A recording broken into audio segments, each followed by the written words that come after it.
evening, ladies and gentlemen, and welcome to round 2 of the Rapid Drivers Club 2.4 World Tour. And tonight marks the second round of the series, the 5-round series, as brought to you on the sim racing platform on the PC known as Assetto Corsa Competizione.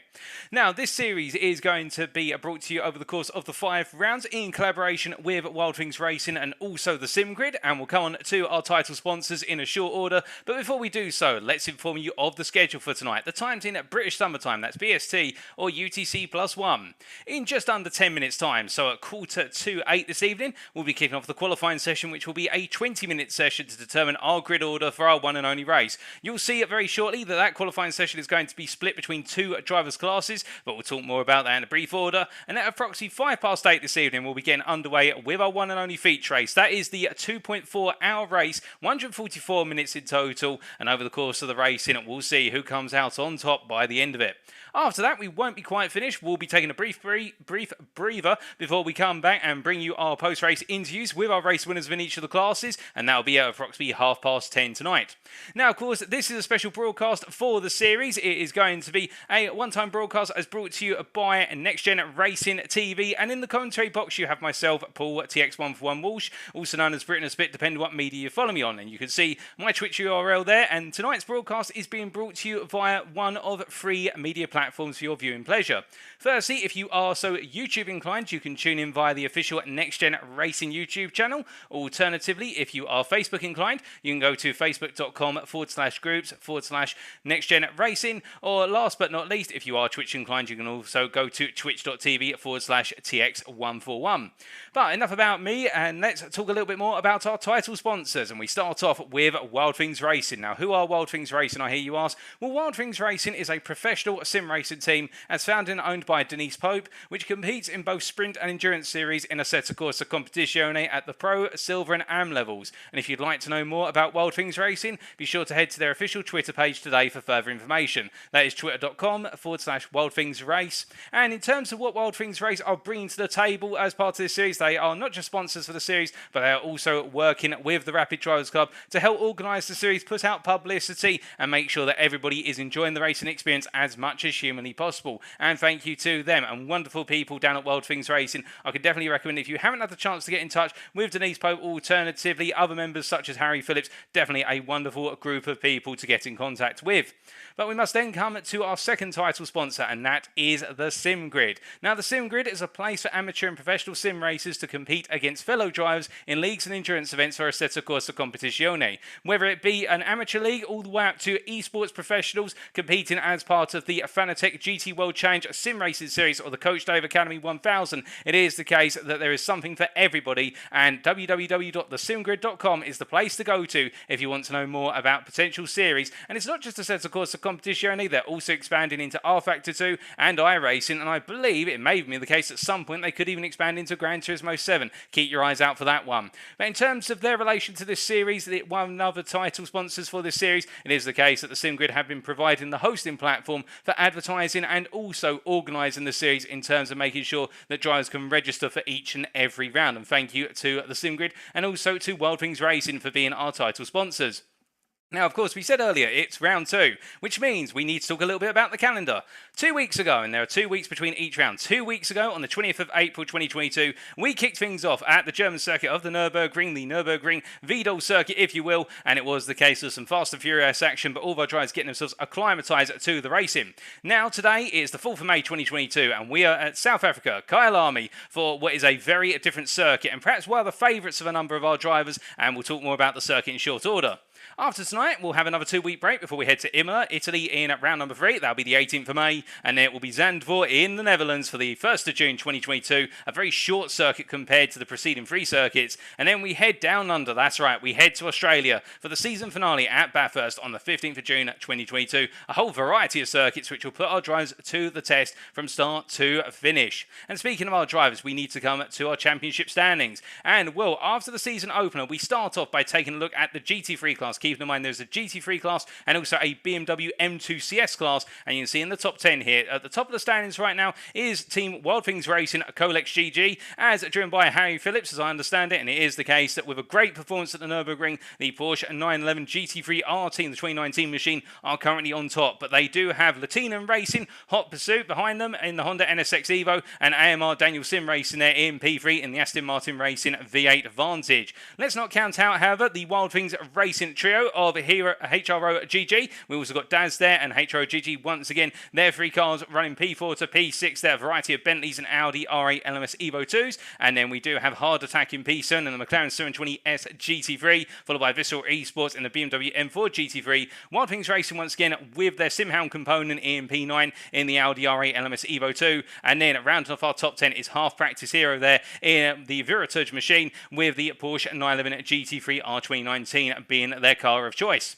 Outside of the top 10, but not to be counted out here, 11th through to 20th, we can see that the first driver outside of our top 10 is Pinky 87 Simulations, Ian Hall there in the Aston Martin Racing V8 Vantage. Keep your eyes on him. We're expecting some great things from him tonight after a difficult season opener, and we'll talk more about that in a short while. And then behind him in Hot Pursuit, we do have Team BUSR in the Honda NSX Evo, followed by Wild Things Racing's Lafreaky component there in the McLaren 720S GT3, and then the Dutch Endurance Team and Wild Things Racing La Pope, rounding off our top 15.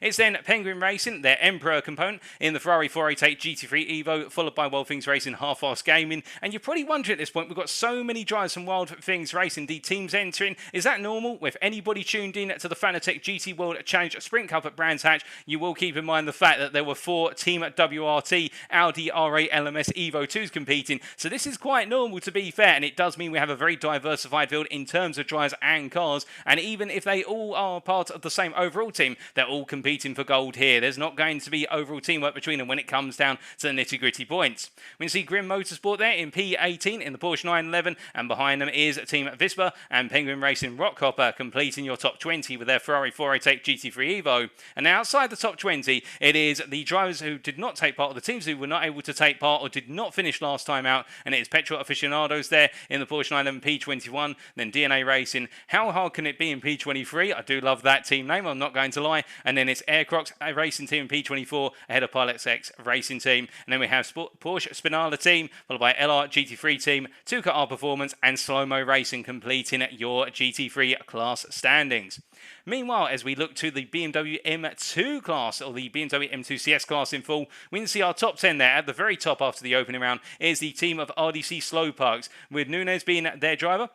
And it is the case there on 66 points, picking up the win last time out. But NSM Racing and OTL Racing in Hot Pursuit there. The solo driver behind NSM Racing and also the driver pairing of OTL Racing taking the fight. And then we do have Kaiju Racing and Ballast Boys rounding off our top 5. ARMS Cybra, and then we do have Wild Things Racing's Quino there, P6, P7, with Big Lebowski Racing at Fast and Furious 2.0 and Luca, I believe that's Luca Pez or Lucas Pez, staying in P10. And we'll see whether they're able to make their way up the order tonight. Outside the top 10, we have in P11 there SS Racing, Steinman Still in particular, and it's Wild Things Racing's Wild Slow Boys sub-team there in P12, CGI Speed, Black Flag Racing and Ember Racing completing your top 15, and then at Revolution Sim Racing, Tuca R Performance, Intercontinental Racing, Slow Mo Racing, and Fast and Furious 2.0 M&M there by Mark Martins, completing your 20th position and completing the standings for the BMW M2 CS class. Now we come from our classes then to talk about our circuit for today, and we are in South Africa, specifically in Midrand, Gauteng, South Africa, for the Kyalami Grand Prix circuit. This circuit, of course, a prominent feature in the Intercontinental GT Challenge therein of the GT World Challenge, and we can see here with its 16 corners, this circuit is renowned for sweepers and a huge elevation change from the kink at turn 1, ran all the way downhill to Crowthorne corner at turn 2, the hairpin there. You've got the Jucheski sweep, followed by Barbecue turns 3 through to 5, and it's the run up towards Sunset corner. Named Sunset because at the right time of day when a driver goes through that right-hander, they are literally looking into the setting sun, and that can blind a driver. We have Clubhouse at turn 7, the S's at turns 8 and 9, a great pair of sweepers before running up the hill to Leucop corner right at the top of the elevation change, and then it's the run downhill through 11 into turn 12 at Mineshaft corner. The Crocodiles at turns 13 and 14, a very tricky extended trail braking hairpin followed up by sweeping left, and then it's Cheetah corner, the most daring corner where you dare not overtake unless you're very brave, and then Ingwe the hairpin to complete the lap. This circuit circuit map provided to us by Dr. Enslin, the user on wikipedia.org. We're very grateful to them, and well, we'll get some on-board riding with our drivers in the qualifying session that's due to kick off very shortly. But before we get there, let's just tell you a little bit about the rules for tonight for the uninitiated.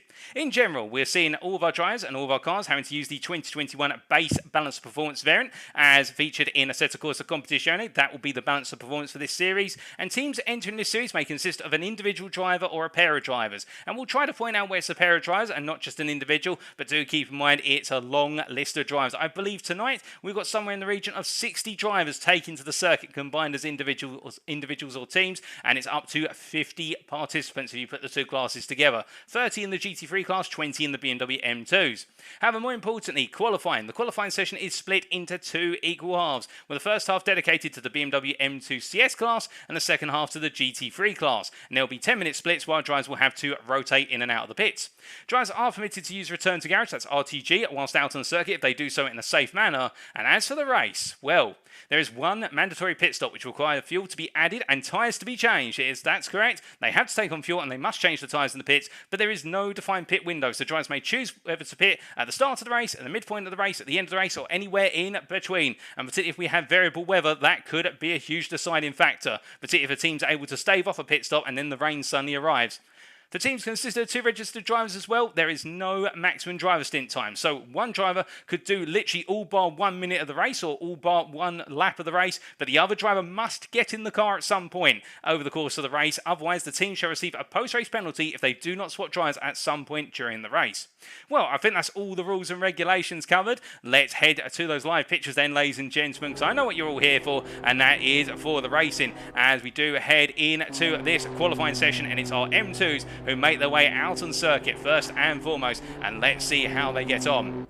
Now, of course, to all those of you tuning in this evening, do not be shy. Feel free to say hi in the Twitch, YouTube, or Facebook chat. We can see all free chats, and therefore, if you do want to pop a comment, throw in any questions, or you want to know a little bit about a particular driver, or just say hi, do not be afraid to. As we say hello there to Cornelius195 in the Twitch chat. Good evening to you, Cornelius. But right now, in this qualifying session where our drivers are currently getting themselves warmed up, we are watching here Ricardo Mattiera making his way down through to Leeuwkop corner and into turn number 11, and as he comes on down the hill here, it's going to be the case. He's one of many drivers making their way on around right now, and I think the lead driver in the group at this time is the number 214 driver, who we just try and get the on board of very briefly, although I don't think we can find him quite right now. And there he is. That's Rob Taplin there, or Taplin in the NSS Racing machine, and it is the case, of course, currently P2 in the BMW M2 Standings, getting himself all set up here for the opening flying lap of this qualifying session. And as he makes his way on through, we do ride on board here with Taplin to see what a lap around the Kyalami circuit is like for BMW M2 CS. So making his way out to the final corner and looking to get as much throttle down and charging across the timeline to go on to a lap here. It's going to be quite slow compared to what you're used to if you tune in for GT3s normally. The case, these machines running approximately 350 brake horsepower, because they are, according to the American configurant, rather than the European, but breaking down into turn 2, then coming down into Crowthorne corner here, breaking the 100-meter board. You can hear the brakes there seizing, and as he makes his way through 2, now up into Ukeski sweep of 3 and 4 here, the right into left, completely flat out, going up the hill, now braking into barbecue corner at turn number 5. Nicely done there, staying in third gear, using the grunt of third gear, and now making his way up towards Sunset Corner. As he heads into the sweeping right hand, he'll be looking for his brake mark on left hand side. He want to go as late as possible for braking here, braking just after the 50-meter board, a dab of the brake, fourth gear, a little bit of understeer there being picked up mid-apex, carrying a bit too much speed for the tyres to cope with at that point, but he needs to get the tyre temperatures up a little bit more. Now coming into turn 7 here, and as he does so, a very nice smooth run through 7, and now heading into the S's for 8 to 9. In third gear, up to 4th, and I'm assuming that's going to be a snap down shift from 4th to 3rd, and now rolling through the left into right here, looking to balance the car on the throttle, and now exiting out of the corner. A very nice run there by Taplin as he makes his way over the crest, and now into the braking zone here for turn number 10, Leeuwkop corner, and as he comes through a left hand, you've got to get on the throttle as soon as possible, because now lap time is all about how quickly you can get on the throttle through turn 10, through 11, and now down into mineshaft corner here, the sweeping left-hander, and let's listen in. No lift at all there, and upshift into 5th mid-apex, a nice run now, braking into Crocodile here, the 100-meter board is braking, we're coming all the the way down from 5th to 2nd, rotating through and immediately getting back on the throttle once again and going through the left-hander of turn number 14 before going into Cheetah at 15 here. You've got to be so committed and just on the limits there. A little bit of a run-off, but he's been able to keep it together. And as Tapeling comes into Ingwe now, coming down to 2nd gear, getting on the power as soon as possible and exit here. That's what it's all about in terms of getting the lap time in these BMW M2s. And as he crosses the line here, what's it going to be for Tapeling to set our first flying lap of the session of 57.3? A nice lap there, and let's see what our other drivers can do to take the fight to him. Well, right now, it is the case of Valerio Ferraris, who's been able to go P2 there, 2 tenths off in the ARMS Cyber machine. The Italian driver making his way down towards turn number 2 right now. And as he comes on down, we say hello there to Scala Grim DNB, who's saying, let's go BUSR, tune on team BUSR tonight. And that's absolutely brilliant to see. A good number of you tuning in. Now, in the build-up to tonight, I did have the chance to walk down the paddock briefly, albeit I must admit I had to familiarise myself with the drivers rather rapidly, given the fact that it's the case coming in midway through the series. But I can tell you, I had the chance to catch up with a couple of the drivers in the build-up to this round, and in particular, I had a chance to speak to the number 621 team of Tuca R Performance, as we just tried to find them around on circuit right now, and that is Marco Magellin, who's currently in the machine. Of course, it's the team of Marco Lorenzon and Marco Magellin, and I actually spoke to Lorenzon in particular, who wanted to say to me is that for today it's a case that it's going to be a bit of a difficult race because they do have a 40-second time penalty for a collision in the previous race. So whatever they achieve today in terms of the race result, they will have 40 seconds added to their race time, and that will see them drop a sizable number of points as a result, and indeed positions where you'd expect that given the magnitude of the penalty. However, they're expecting a little bit of luck, or they're hoping for a little bit of luck, and their objective is to gain some positions from the last place of the Nürburgring race. They had a very difficult day last time out at what was the Nürburgring, and they'll be tonight looking to pick up some better points. Indeed, with that penalty lingering over them, it may be a little bit hard for the Tuca R Performance team, but never say never, to be fair. If they have a stellar qualifying session, then it may be the case they're able to make their way a lot further up the grid, come everything being said and done. I also had the chance to speak to the number 13 car, and the team behind the number 13 car that is none other than Alex Nunes here, and we can see the RDC at Slowpoke's Nunes team as he makes his way into the Ukop corner at turn number 10 here. And the Portuguese driver, what he had to say to me was that he's looking forward to 144 minutes of dodging GT3s and hopes he can keep the championship lead in the M2 class. Of course, he is our championship leader in the M2 class going into tonight, and he'll be looking to try and hold on to that come the end of tonight's proceedings, but it could be a major challenge for him. All said and done, we will have to wait and see as he makes his way right now through the Crocodiles of 13 and coming down into 14. As he comes on through here, of course, the engines are a little bit quiet on these machines, given the fact these BMW M2 is not producing as much grunt as you would see in a GT3, for example, and therefore, as I said earlier, it's a bit of a different driving discipline. In these cars, it's all about getting on the throttle as soon as possible on corner exit. You really lose a lot of time if you're not aggressive on that throttle. And as he comes across the line here, Nunes goes P2, provisional P2, a 10th off of Christopher Kling. And, well, speaking of a provisional pole man in the BMW M2 class right now, the RP Racing Team driver here from Sweden looking very good so far as he makes his way through the left hand here in the number 88 machine. Now, as he rolls on through the corner, we'll have to wait and see how things play out for Christopher, but it is a case of looking good right now. As we say hello in the Facebook chat there to Freddie Harrison and also to Chris Staines in the YouTube chat. Great to see so many of you tuning in, and more of you tuning in as we go deeper and deeper into this qualifying session. Keeping in mind, of course, our BMW M2 drivers have only got 2.5 minutes now before they are required to return to the garage. They'll, of course, be allowed to finish their current lap, and it should mean, as a result, we're expecting 1 or 2 more laps from all our drivers here, as we do see Kling making his way on around right now, currently sitting that provisional pole in the M2 class of 56.6. We'll have to wait and see how far that lap does take him in the end, but it's looking good so far. Although I say that Alex Nunes, to be fair, only a 10th off, and a 10th can be very quickly gained around here, particularly if you pick up the toe, because you can imagine these machines not too aerodynamic. The only real downforce they have on them is a rear wing, which you can obviously see on the cars, and that means they do punch a major hole in the air, and therefore if you can tuck him behind one of these going down a straightaway, such as the run out of Ingwe at turn 16, in the run all the way down to Crowthorne at turn 2,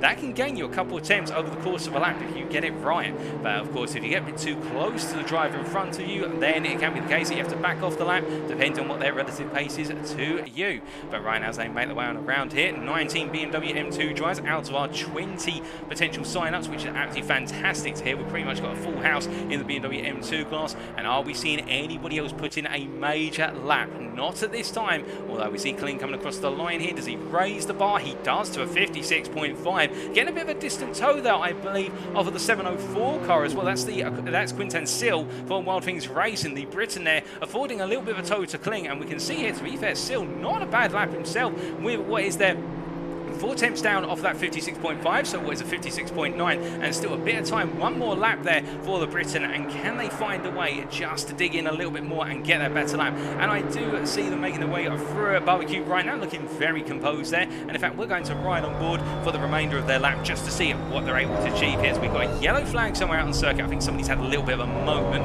might have had just a slight off as he rolls through Sunset there and exploiting those track limits as much as he dare. You are allowed to run 2 wheels beyond the white line, but a bit of a seize on the brakes there as making his way. Oh, goodness me, and the brakes just locking up into turn number 7, and the car understeering wide. And I would say that Sill has perhaps put a little bit too much temperature in the tyres, particularly that front right, because it just did not want to rotate. And in the end, it was the case that Sill's had to abort that lap just as it was starting to build up to something as he makes his way now, and he'll be coming into the pits, no doubt about that. But as he makes his way on around, we'll shortly be seeing our GT3s come out onto the circuit. They will be starting to make their way out of the pit lane very shortly, and we can see here Mark Martins, the Fast and Furious 2.0 driver there from the Netherlands, and the number 209 driver coming in towards what is their Crocodiles. And as he makes his way into 13, trying to get this one nicely balanced as he rolls on through, and coming down now through 14 and up into Cheetah here, throwing the car into the right-hander. My goodness, I can tell you, having driven around the circuit in Assetto Corsa Competizione in one of these machines, it is a very daring corner, turn number 15. Coming through Ingwe now, will he be able to improve? That is going to be the challenge, and as he comes out of the final corner, well, I think Martins is on a slightly improved lap. He's actually up a little bit, moves up to P13, improves by 3 tenths, but it does look as though in the BMW M2 class, it's Christopher Kling who has taken that pole position, because Kieran Sharp in the end has managed to dethrone Nunes from P2 in the class, but right now it doesn't look as though anybody's been able to match Kling, and I believe our GT3 drivers are now really getting themselves up to speed as we see Christian Tenerillo here from the United States of America, the Intercontinental Racing driver, coming to the line. Can he improve at all? No, he does not. So that is the BMW M2 qualifying session complete, and now we look around for our drivers in the GT3s here as they're all making their way around and heading up in towards Lukop Corner. You can see the traffic jam that's already building here. They all want to get out as soon as possible and get around on this opening warm-up lap. But the problem is, of course, in taking this approach, they do now have to worry about stacking up to one another, and you can see here it's the case that Kenanu and also a couple other drivers deciding to move out of the way as we see one of the Penguins machines there making its way back up to speed in the Ferrari. But as we continue to look around here, we do see Harry Phillips coming on down. We do have all of our drivers stacking up, to be fair, and at the head of the pack is Penguin Racing's Fires Payne, and we're going to jump on board with the Ferrari GT3 Evo driver here as he makes his way onto the first flying lap of the GT3 session. It's coming across that timeline here, and it's going to be a much faster lap now, heading down through the Kinker turn number 1 here and going in towards what is Pro Corner turn number 2. Looking at his brake mark, that 100-meter board, and now coming down from 5th all the way down to first gear, tightly into the corner and accelerating out immediately, using the rotation afforded by the mid-engine placement, coming through the Jukowski sweeper 3 and 4, and now up into turn number 5 here, and you can see how aggressively trying to point the nose into the corner here. Nice run through 5, and now heading up towards Sunset, in towards this corner here. This is where you'll see the apex speed being held at 4th gear at the moment. It does a dab of the brake here, comes down to further snap downshift there, right on the limiter of 3rd gear. You can see the overboost on the HUD, on the driver's display HUD coming up, and that shows you how high in the RPM band he downshifted into 3rd, and now rolling through turn number 7, and as he gets back on the throttle here, a nice run through turn, a little bit wide of apex, but won't cost him more than half the temp. Now coming into the S, he's got to balance the throttle here and make sure just to take the edges of the curves. These curves very raised on the apex, and that can heavily unsettle the car, particularly the Ferrari, which is sensitive to curbs, and now making his way in towards Lukop here, into the downhill braking zone, over the ridge and down into the braking zone. And as he comes up free, he does have Harry Phillips very close behind. You can see Harry Phillips' Porsche rather obnoxiously in that camera as they make their way down the hill. Of course, objects appear closer than they may seem. Now making its way in through line shaft here, now into the Crocodiles, breaking down 100-meter board here, coming down the gearbox from 5th to 1st, taking a huge amount of apex curve there. I think not quite happy with that run, and now as he heads up in towards Cheetah here, which is going to be a bit of a compromised lap in the final sector. It's still good opening 2 sectors, but there's a lot to improve for Payne. He he makes his way into the final corner, and as he comes out to Ingwe, what's the lap going to be? When he comes to the line, it's not been a perfect lap, and I do believe that Phillips behind may have got something faster on the agenda. Well, you can see immediately they're paying 1.6 seconds down on Phillips, but in return, Antonello Legante has set a provisional pole. We've still got loads of times coming in, however, most of our drivers have yet to set a time, but the Aircrocs Racing team driver from Italy has set quite the lap by comparison, a 42.0, and it is Eugene Vinogradov who right now is the closest to match him there in the Jensen Team Rocket RJN machine as he makes his way through turn number 2. Lovely livery on that car, of course. He makes his way through, named Jensen Team Rocket after Jensen Button, the British Formula 1 driver, and I believe has raced in a number of Japanese series, if I'm not mistaken, quite recently. So the Japanese GT series, and also previously an ambassador for McLaren and also for Honda, but right now making his way down towards turn number 6 here is Vinogradov, and as he rolls on through, well, that McLaren 720S, perhaps one of the most difficult cars to master in the GT3 class. Oh, goodness me, as we see the number 15 car there in the wall, and that is Max Grime, who has had a horrendous moment, has had to jump to the pits there, coming out to turn 6 into the wall before 7, and I'd say lost the car a little bit there, as we do see, meanwhile, Peter Kasbergen making his way into the S's. Now as he rolls on through and heading on down, we can see there Hanunez saying you didn't see anything in turn 1. Well, I get the feeling we may have missed something there in the Twitch chat, Hanunez, but indeed good to see you tuning in all the same. And we can see Peter Kesbergen here making his way on around. Now I did have the chance to speak to a couple of our GT3 teams and drivers before they got into their cars in the build up to tonight, and in particular one driver I did have the chance to catch up with was Matteo Sandri. Now where is Matteo Sandri on track, I hear you ask me? Well, we are just looking for Matteo at this point. He may not be in the car, to be fair. It's the number 620 car in particular that we are looking for, and I can't quite see him out on circuit at the moment, so he might be on up. In fact, he is out on circuit, and here is the Tuca R Performance driver from Italy. And what he was saying to me in the build up to tonight is that Tuca R Performance are a group of 4 friends. He's giving me a bit of background on the team to begin with. The 2 most experienced drivers in the team are running in the McLaren GT3, so it's the case that Matteo is sharing the car with one of his teammates, whereas the other 2 drivers are in the BMW M2 and the number 621 car, which we talked about earlier. The pairing of what is Marco, excuse me there, my apologies, Marco Lorenzon and also Marco Marcellin, I should say. And we can see here Sandrin makes his way down through turn number 11 right now. Indeed, a good group of friends, and that's what it's all about, sim racing, wanting to race with your friends. And as he makes his way down through Mineshaft Corner, what he's saying to me is that his feelings for tonight are very good, with Kyalami being his favourite circuit. Doesn't think he has the pace of the leaders, but knows he can take advantage of the circuit and the other cars to recover a few important seconds over the race distance. And in this race, he'll be by himself. He will not have his teammate joining him, and that's a bit unfortunate. So he's more charged than ever to essentially put on his best possible show in the McLaren as a solo effort, and also because they had a very difficult time last time at the Nürburgring, where having to retire after an accident in the first couple of laps, at the beginning of lap 3 in particular,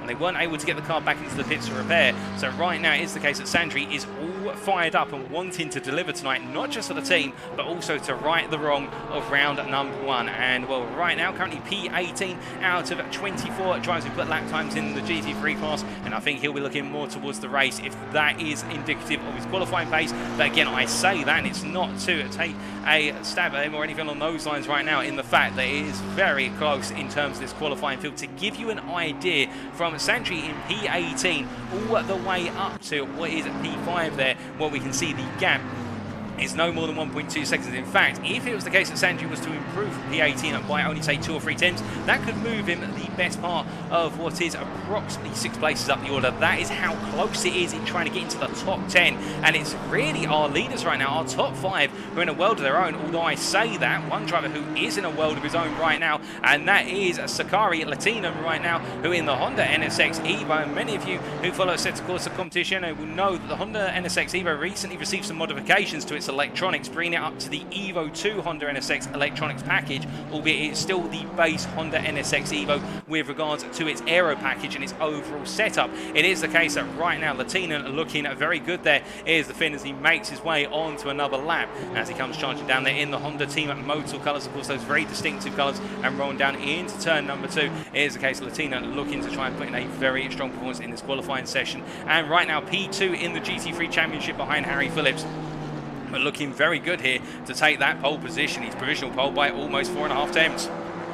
as he makes his way on around. Another driver I did have the opportunity to have a quick chat to was the Vispa driver, and that is the number 195 car, and that is Cornelius Philbinger here as he makes his way on down. I was asking him about what does Vispa actually mean. You can see it all over the car there, the Bentley Continental GT3 2018 machine, the German driver running around, and Philbinger was saying to me that it is the case that Vispa is a German software startup, and he's one of the founders, is Philbinger, and they've built a pretty awesome 3D virtual collaboration app that he was quite proud to tell me about. And it is the case, if you want to know more about Team Vispa, indeed Vispa as the German software startup, go to www.vispa.io for more information today. And he's looking forward to what he can achieve around on circuit as he makes his way through turn number 13 and now heads through 14 and up towards 15. He's currently P14, however, but you can see the fact he's only 8 thousandths off of Luna in P13 and then only a further half a tenth off of Lecky in P12. That shows you how tight it's in qualifying. And right now Philbinger is up by half a second on his previous best as he crosses the line. They're also going to be, that's P8, jumps from P17 to P8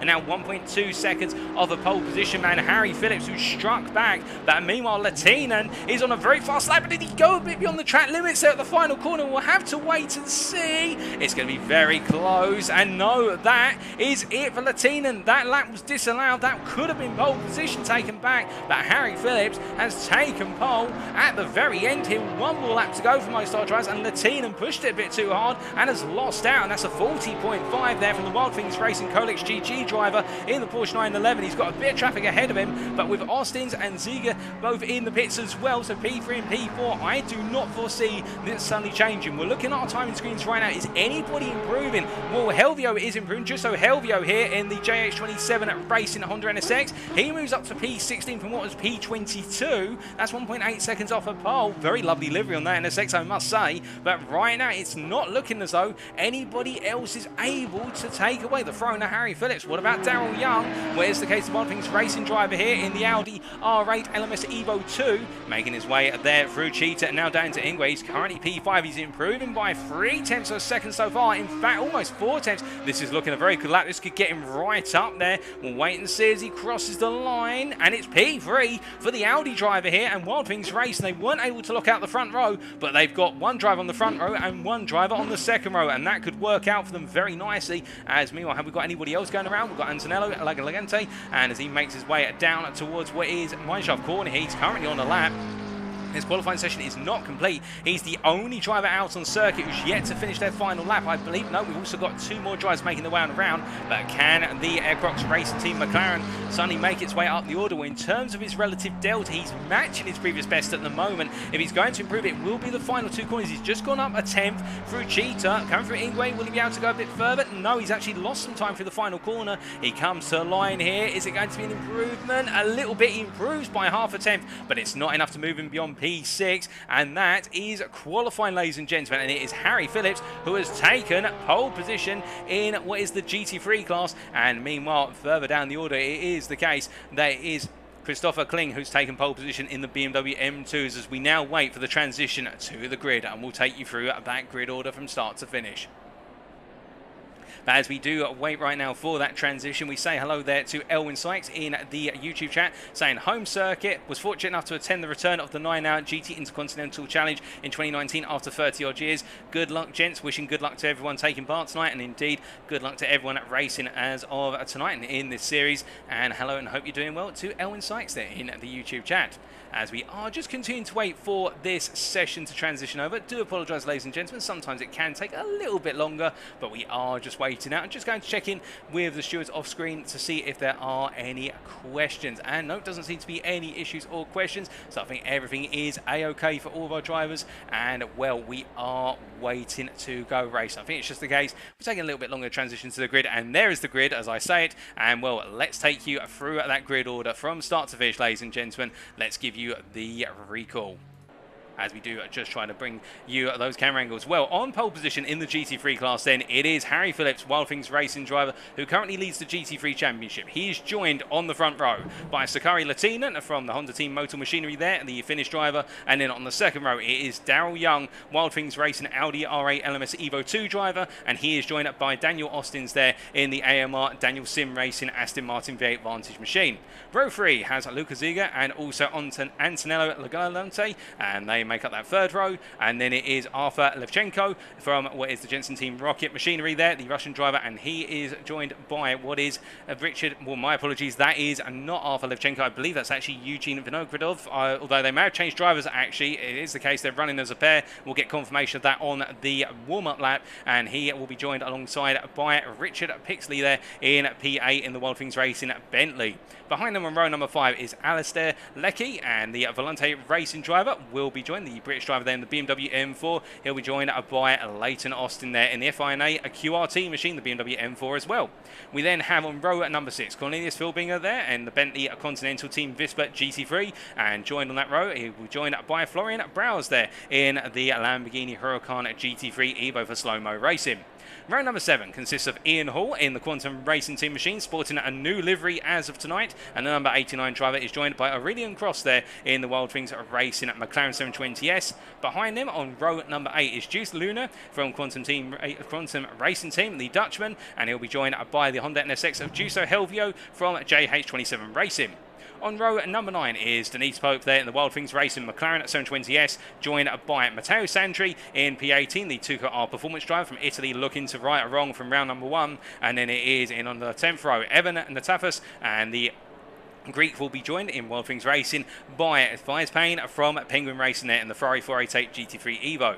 On row number 11 is Drew Matthews for DNA Racing, the American being joined by Moritz Husser in P22, the Petrola Swiss machine, and then it will be Max Grime and P23 starting off our 12th row for Wild Things Racing with Sander Jacobs alongside him for the Dutch Endurance Team, and then we have Robert Smith who makes up our 13th row alongside the Grim Motorsports driver, the Canadian. We'll have Andrew Gatton for Penguin Racing, last but not least our GT3s.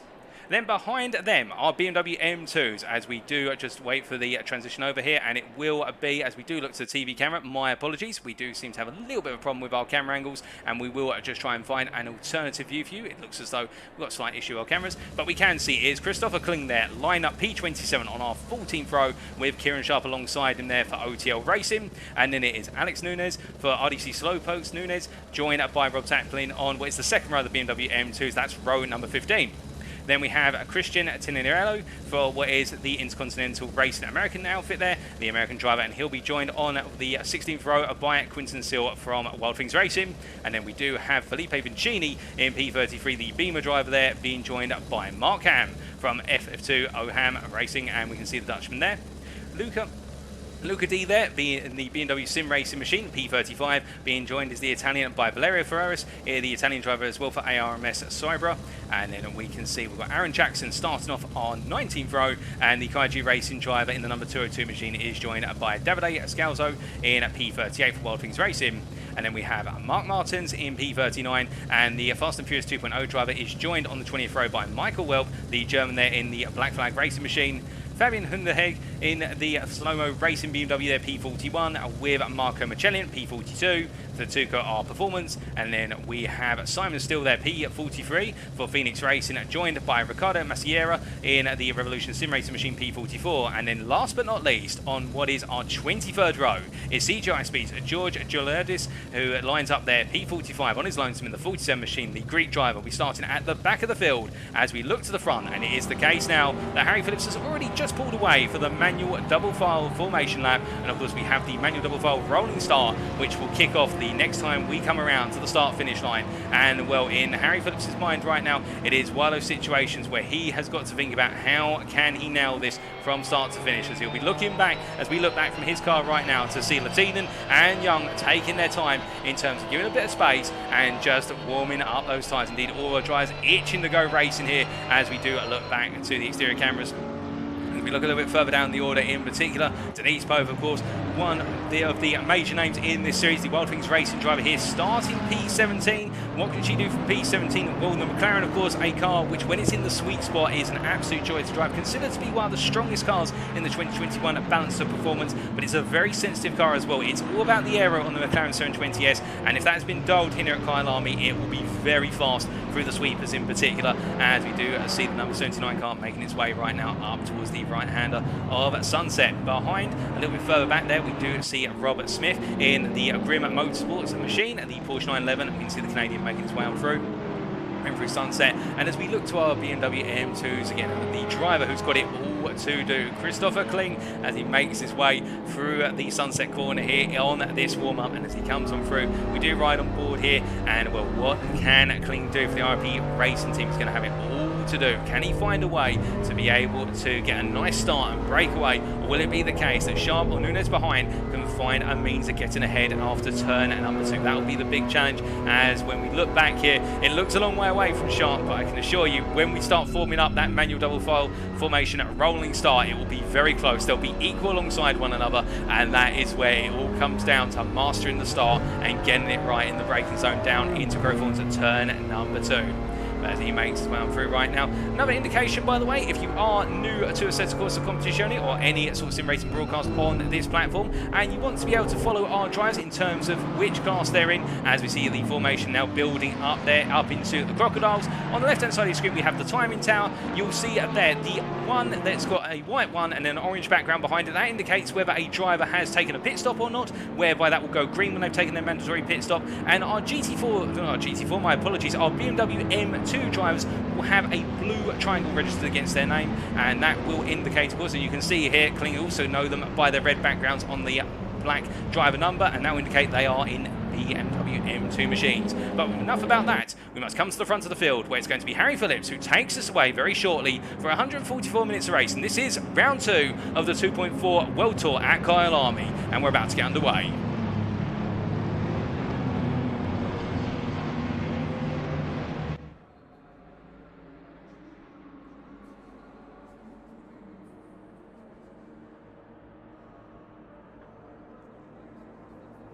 And it's lights out and away we go for round 2 here at Kyalami, as Harry Phillips gets a good start, and Lehtinen a little bit slow off the line there in the Honda NSX, and as they roaring down into Grove Horn, coming through the King, it does look as though Young's going to have to move in the middle with the two of them here. He's going to dare to dream to go up the inside early on, and as they roll through the corner, it is the case. We look to the helicam, and a lot of attempted moves, and particularly 3 wides coming through the first couple of corners. Everybody seems to have made it through relatively safely so far, as they all come to the barbecue, and now they've got to settle down, because it does start to become 1 wide as they make their way out of the corner. We've got a bit, well, I think that's an Aston Martin going a bit deep further back, and meanwhile in our BMW M2s, it is the case that, well, I do believe that Kieran Sharp has made some gains, but they're all making their way up towards what is here coming into Sunset Corner, and looking very good so far as they roll them through. Ham versus Vicini as they come through the right-hander here, but as they make their way on through right now, Mark Ham making some ground nice and early on up the inside, as we do look back to the closer cameras very shortly. But before we do, we just look to the front of what is the BMW M2 class, and Sharp has got the opening run. He's up into the lead, and where on earth is our pole sitter? That's the question. I've got no idea where our pole sitter is. He seems to have disappeared. We'll try and find him very shortly, but meanwhile, as they all make their way up into Lukop Corner for the first time of asking, and roll them up the hill here, it is the case that Kieran Sharp's breaking away, and Harry Phillips, well, he's held onto the lead after what is the opening half of the lap, and he's got Lehtinen, who managed to hold off the charge of Young in the end. Daniel Austin still in P4, meanwhile, as they roll them through, and coming down in to the right-hander here, Cheetah for the first time of asking, all looking good so far. All of our drivers have made it on through. I do believe we have lost 1 or 2 drives, however, and we are trying to validate who. Well, I can tell you that Christopher Kling has dropped down 8 places at the start of this race as they complete the opening lap of the 2.4 hours. Now, as they make the way down here, we can't see it too much between our leaders right now in the GT3 class. Everybody very closely stacked together right now as they make their way down, but all line astern as well, all trying to settle into a rhythm nice and early on. But we do look here to Juice Luna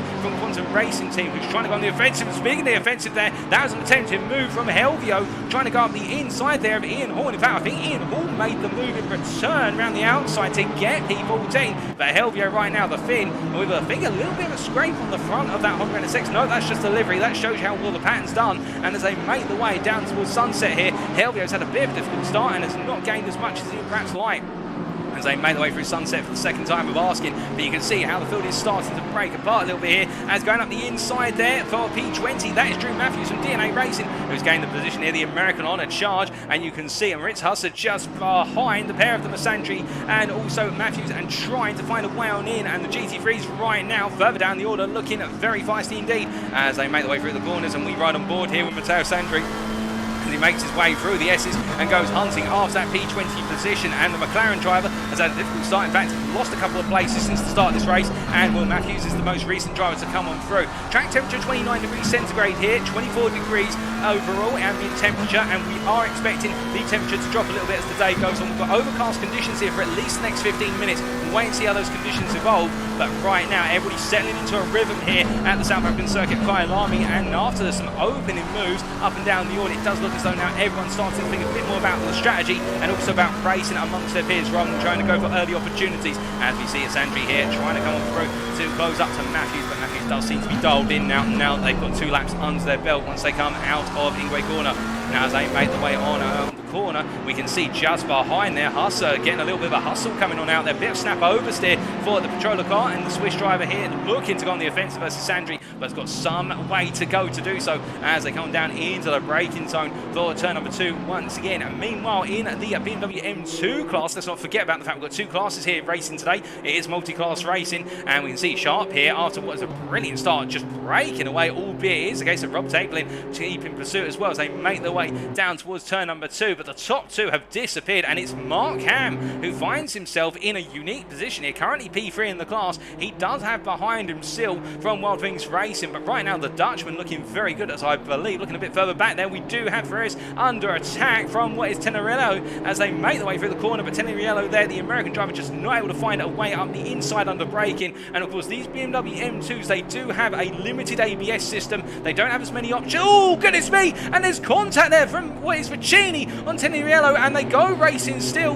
but I think Tenerello will not be happy with that contact there. And well, Vicini went for the move quite late in the day and he's made it happen. But let's take a look back at exactly what happened here as we ride on board with Vicini. So coming into turn 2, he got a really nice run out of the corner coming out the hairpin. Now as he made his way out through the sweepers, you're going to see that Perez just had a really bad run, and then coming up into the braking zone here, he looks up the inside, but he does try and get his nose in there. I think he would argue he had enough of a claim to the inside line, when in actuality I would say it was the case it was a bit opportunistic and perhaps just couldn't quite get half of the car in front in order to lay claim to that space on the road. But right now as we do come back to the live pictures, we can see a bit further back a long concertina here of BMW M2s, and I do believe that that is, unless I'm very much mistaken, I think that's Simon Still, who's had the mother of all moments, and as a result he's dropping down the order like a stone here, with Franken now taking the lead of this group. That's Rob Franken in P34 overall, and as they make the way on down through the left-hander at turn number 12 right now, Rob Franken from Kaiju Racing has got literally everybody nipping at his heels here coming into the Crocodiles, and I think it is one he's going to be thinking, okay, I've got to run for this because it's going to be too late.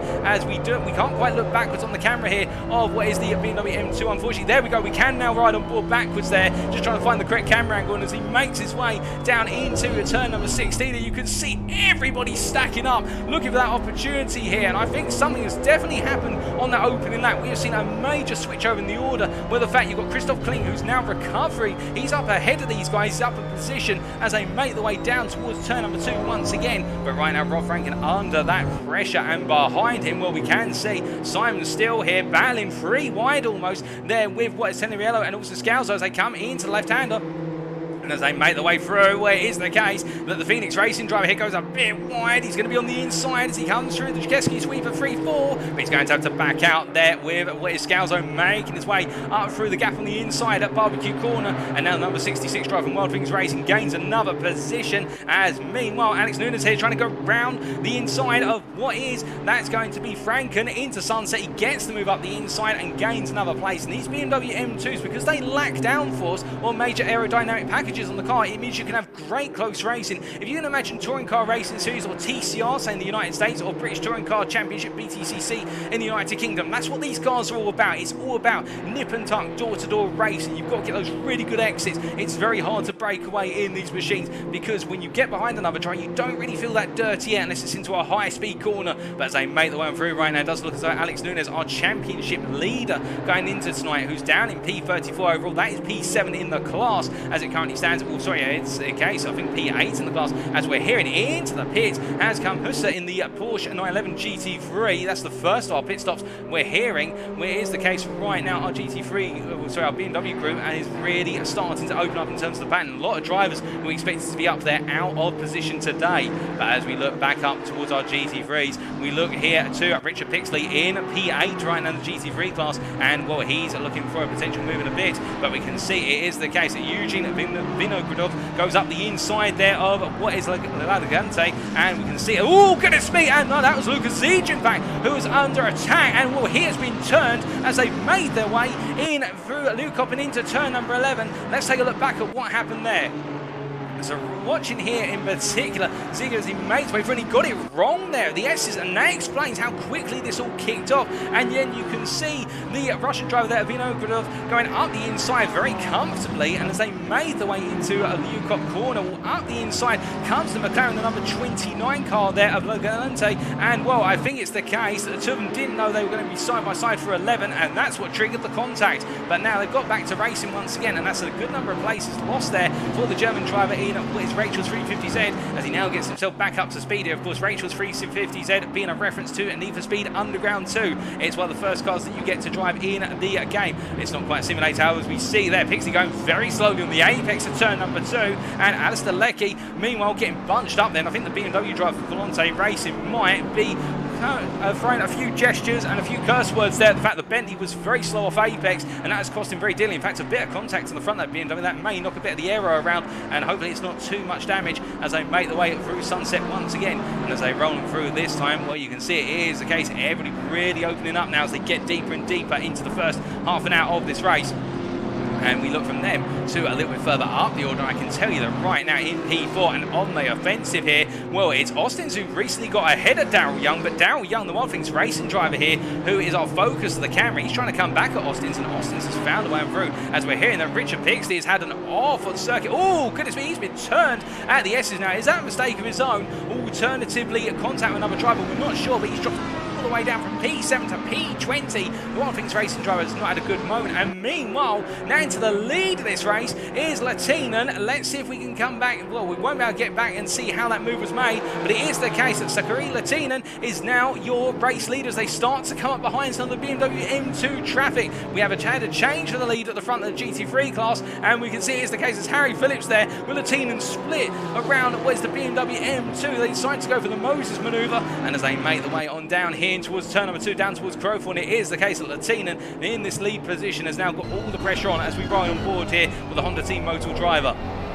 Now, of course, the big challenge, or the difference between the two cars, the Porsche, predominantly a handling car in the GT3 class in the 2021 balance of performance, whereas the Honda is a little bit of an all-rounder, albeit a very sensitive all-rounder. Both cars are sensitive on their tyres, but the Honda quite sensitive on the rear packaging. See Harry Phillips here looking for the move as they split a BMW to wide, and as they make their way down into Sunset Corner, Phillips looks up the inside here, Lehtinen stays on the outside. He will have the inside run up into turn 7 if he can get it on that inside and keep it there. He's going to put it deep under the brakes to try and hold that inside line as the camera pans round, and it's going to be Phillips going around the outside here. What we've seen in previous series, Harry Phillips does love to try and do these round the outside moves, particularly at Sunset. He wasn't able to make it work this time, and Lehtinen, in fact, really caught up behind traffic now as they both split another BMW between them, and as they make their way up into Newcott Corner. This is fantastic stuff in multi-class action, in the fact that both drivers, they're battling for the lead of their GT3 class, but at the same time showing great respect and awareness of the M2s, and Harry Phillips in particular deciding that putting two wheels off the circuit is not a bad idea if it keeps him in the hunt. But he has lost out a little bit as they come down through Mineshaft. They're having to take a very tight run into Mineshaft Corner, and as a result, he's had to lift off the throttle to a degree. But Lehtinen finding traffic left. Oh, goodness me! And Lehtinen there getting sandwiched in by 3 BMWs at once. And, well, I do wonder exactly how the stewards will take a look at that one afterwards, because I think Lehtinen would argue he had nowhere to go other than to literally be squeezed.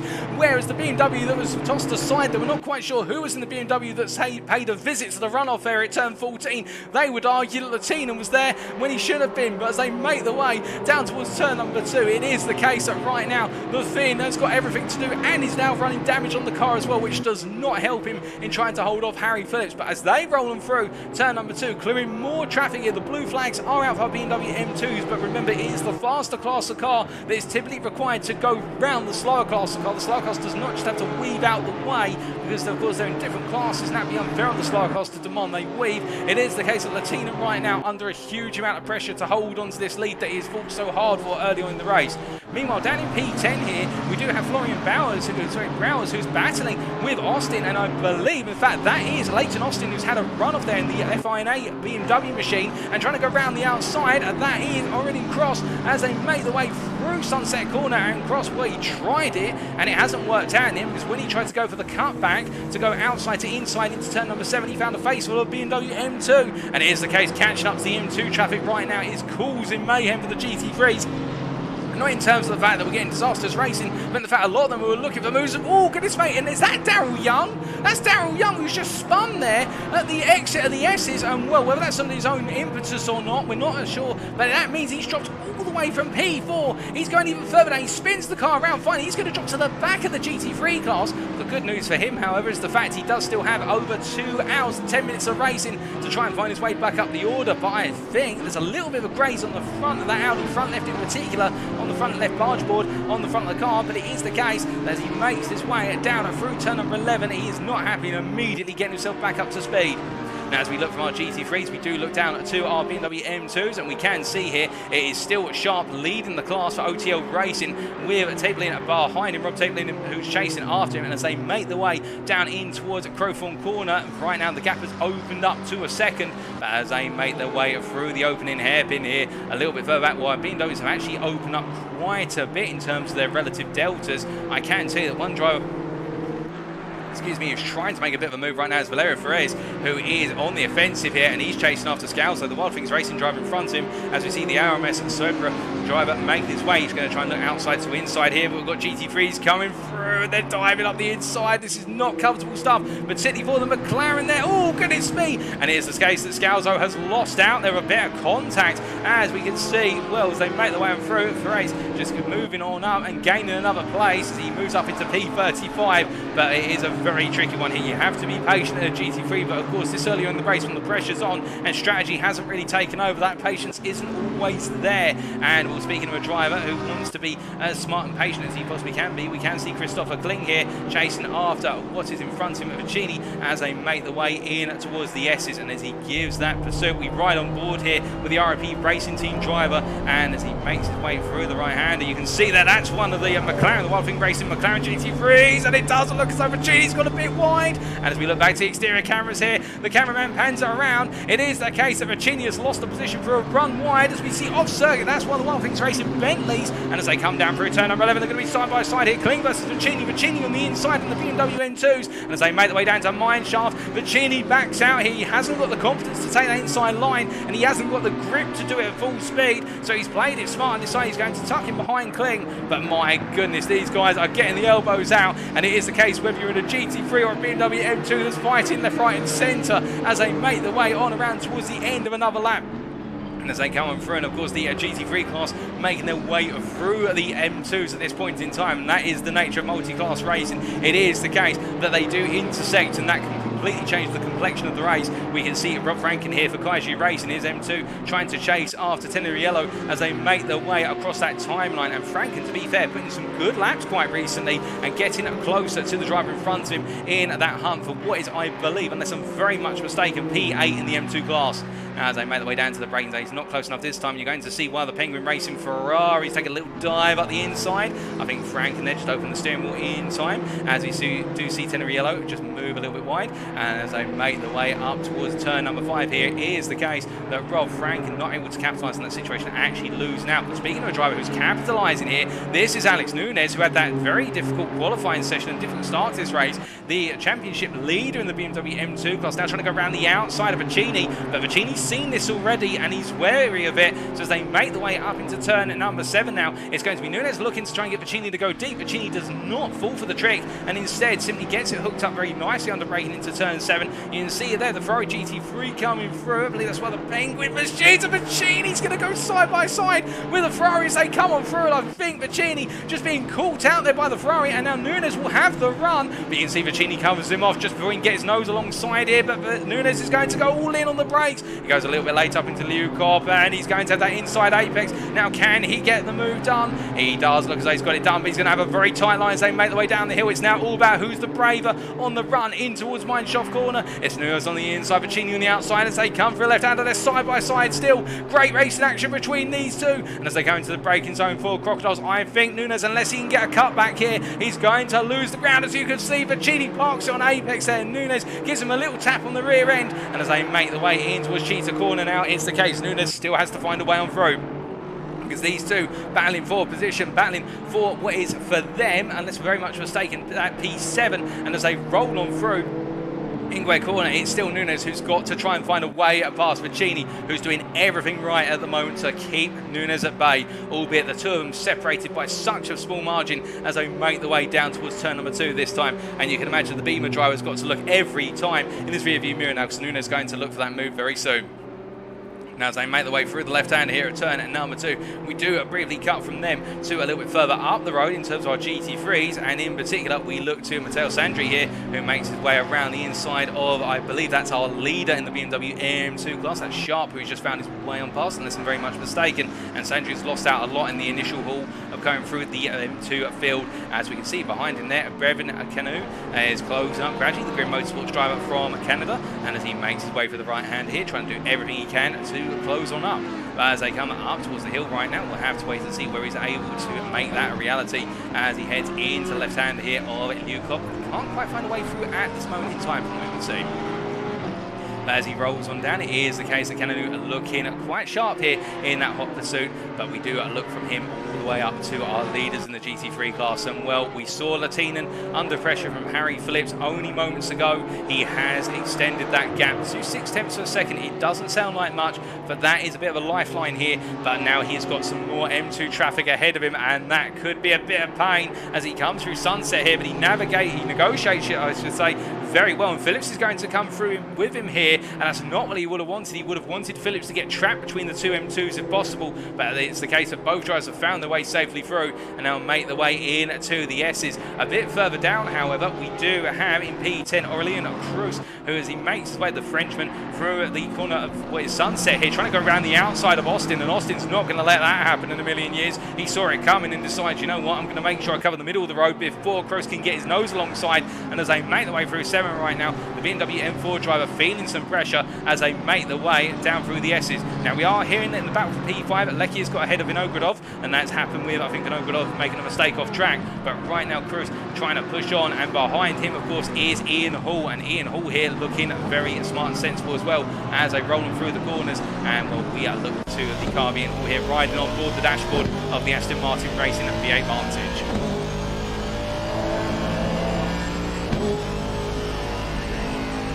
Now for Hall, of course, with what was a good qualifying session, he's trying for the Quantum Racing team here to find a way on, as we see Austin there going a little bit deep under, braking into the Crocodiles. The first sign of a mistake from Austin, and this could present an opportunity for Hall to try and come at him in short order as they all make their way through. But in return, Kroos now makes a mistake through West Cheaton, coming down to Ingwe. You can see all three drivers really pushing hard here for P9 as they make the way out of Ingwe corner and head across that timeline. They'll go on to what is their 13th tour on the circuit in the GT3 class, and as they make the way down towards Grofons at turn number 2. No real change this time in the straight line speed race. All three of these cars are relatively equal, depending on how much downforce they're running, but Hall comes in very deep on the brakes.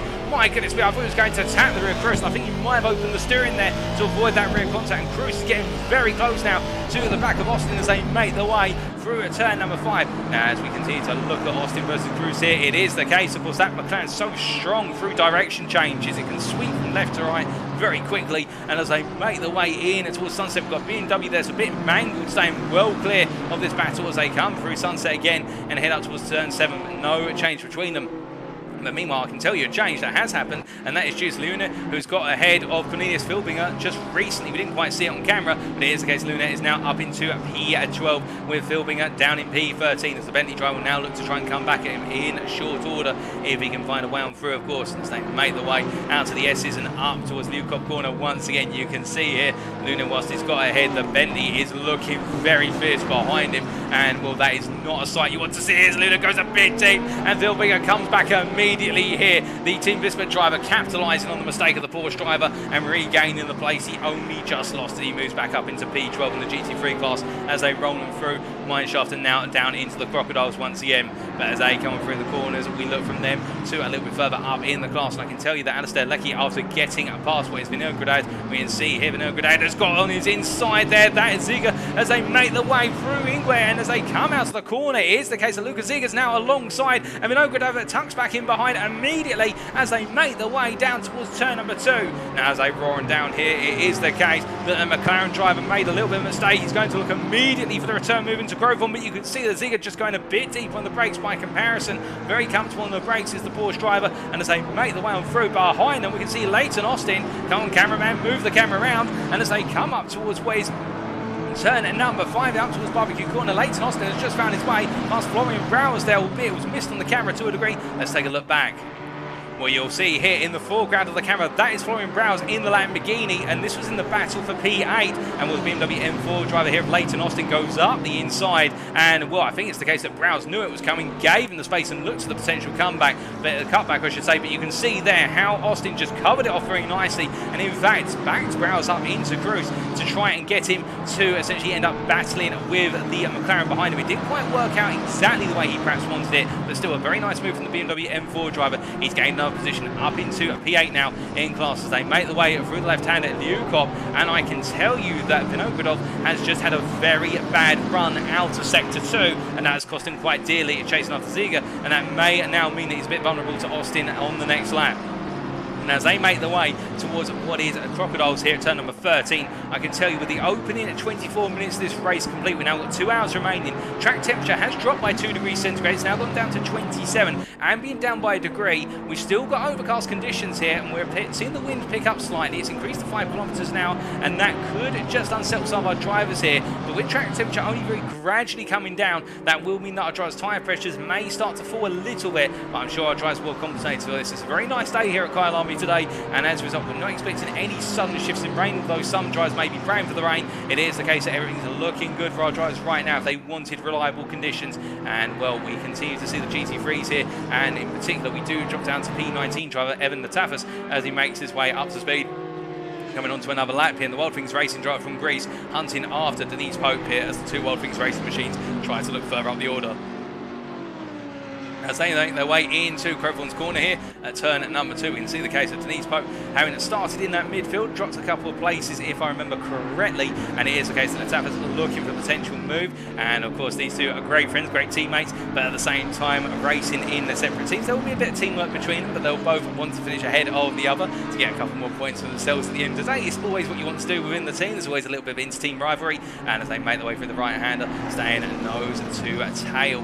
But speaking of nose to tails, they make their way in. Oh, goodness me, the BMW there deciding to jump well wide at the last moment. I'm not sure whose BMW that is, but they were very quick to react. I can tell you that meanwhile, Richard Pixley is on the offensive here versus Vice Payne as they make the way. Oh, goodness me, Pixley going very deep on the brakes there and having to push it wide in order to avoid making contact with the Ferrari. And well, Payne, to be fair, will have seen that and probably thought, please don't tap the back of me, please don't tap the back of me. And what is the case that Pixley there having to take a bit of evasive action as they make their way through Newcott, but now as they come down into the Crocodiles, it is the case that Britain from Penguin Racing has got a face of a Bentley looking at his 6 as they ride their way out of the Crocodiles and now into Cheetah. We ride on board here with Penguin Racing's Feeds Payne as they make their way down into Ingwe. You can see that Bentley looking very daring. Of course, Bentley didn't necessarily race in the 2021 Fanatec GT World Challenge, but it is the case the Bentley Continental 2018 GT3 machine still a very strong car in Assetto Corsa Competizione. Lacks a little bit on the straights in terms of top speed, but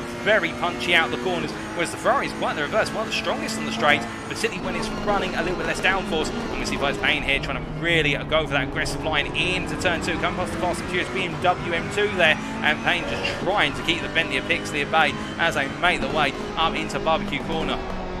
as he goes a bit deep. That's going to cost him a bit of exit speed, heading up towards Sunset, and Pixie just not able to find a way on through for the time being. And Ferrari's got a lot of rotation in the car, but it can be quite sensitive to overheating on the tyres as they make the way through Sunset. And you see Pixie doing everything in his power to get as close as possible. It's not here where Pixie will be looking to make the move. It will be at Lucop. If he can get a good run at Lucop this close, he will have the acceleration to contest the Ferrari in the run down to Mineshaft as they come through the S's here. We can see how Payne's able to carry a lot more speed into the S's because of the mid-engine rear-wheel drive nature of the Ferrari versus the front-engine rear-wheel drive nature of the Bentley. And as they make their way into the broken zone for Lucop, he's going to look for it all. There's contact between the two drivers there as Pixie gets a bit too deep on the brakes. And, well, I think Payne there is going to be feeling a bit of a sore backside as they make their way down into Mineshaft, because it is the case. Pixie getting a bit too close for comfort there as they continue on racing. But we do look from them to our BMW M2s, and I can tell you that Kieran Sharp is still your leader, and he's opened up a gap of what is 5.3 seconds to Rob Taplin in what is P2 in the class. But in terms of where the action's a bit closer, I do note that right now it is the case that Rob Franken, well, he unfortunately for, oh goodness me, and I say unfortunately for him, and it looks as though both he and the driver who's chasing after Teneriello have found a whole pack of very hungry GT3s, and both of them have received a spin on some contact. And well, what on earth has happened there? Was they making their way on down into the corner? It was the case. We ride on board here with the BMW M2 driver, and we was battling with the number 7 car, and that was Teneriello. And as they made their way into the corner, well, look at this. You can see the Penguin Racing Ferrari missed their braking point, so they've missed it entirely, and Teneriello got caught up, and in the process, that is what happened to Franken. He got turned by one of the GT3s that was coming through, I believe, and that is very sad news for Franken, who was thinking to himself, how I've gained a place, and in fact, he's now lost 3 places instead, as he now gets himself back up to speed here and heads into turn number 5.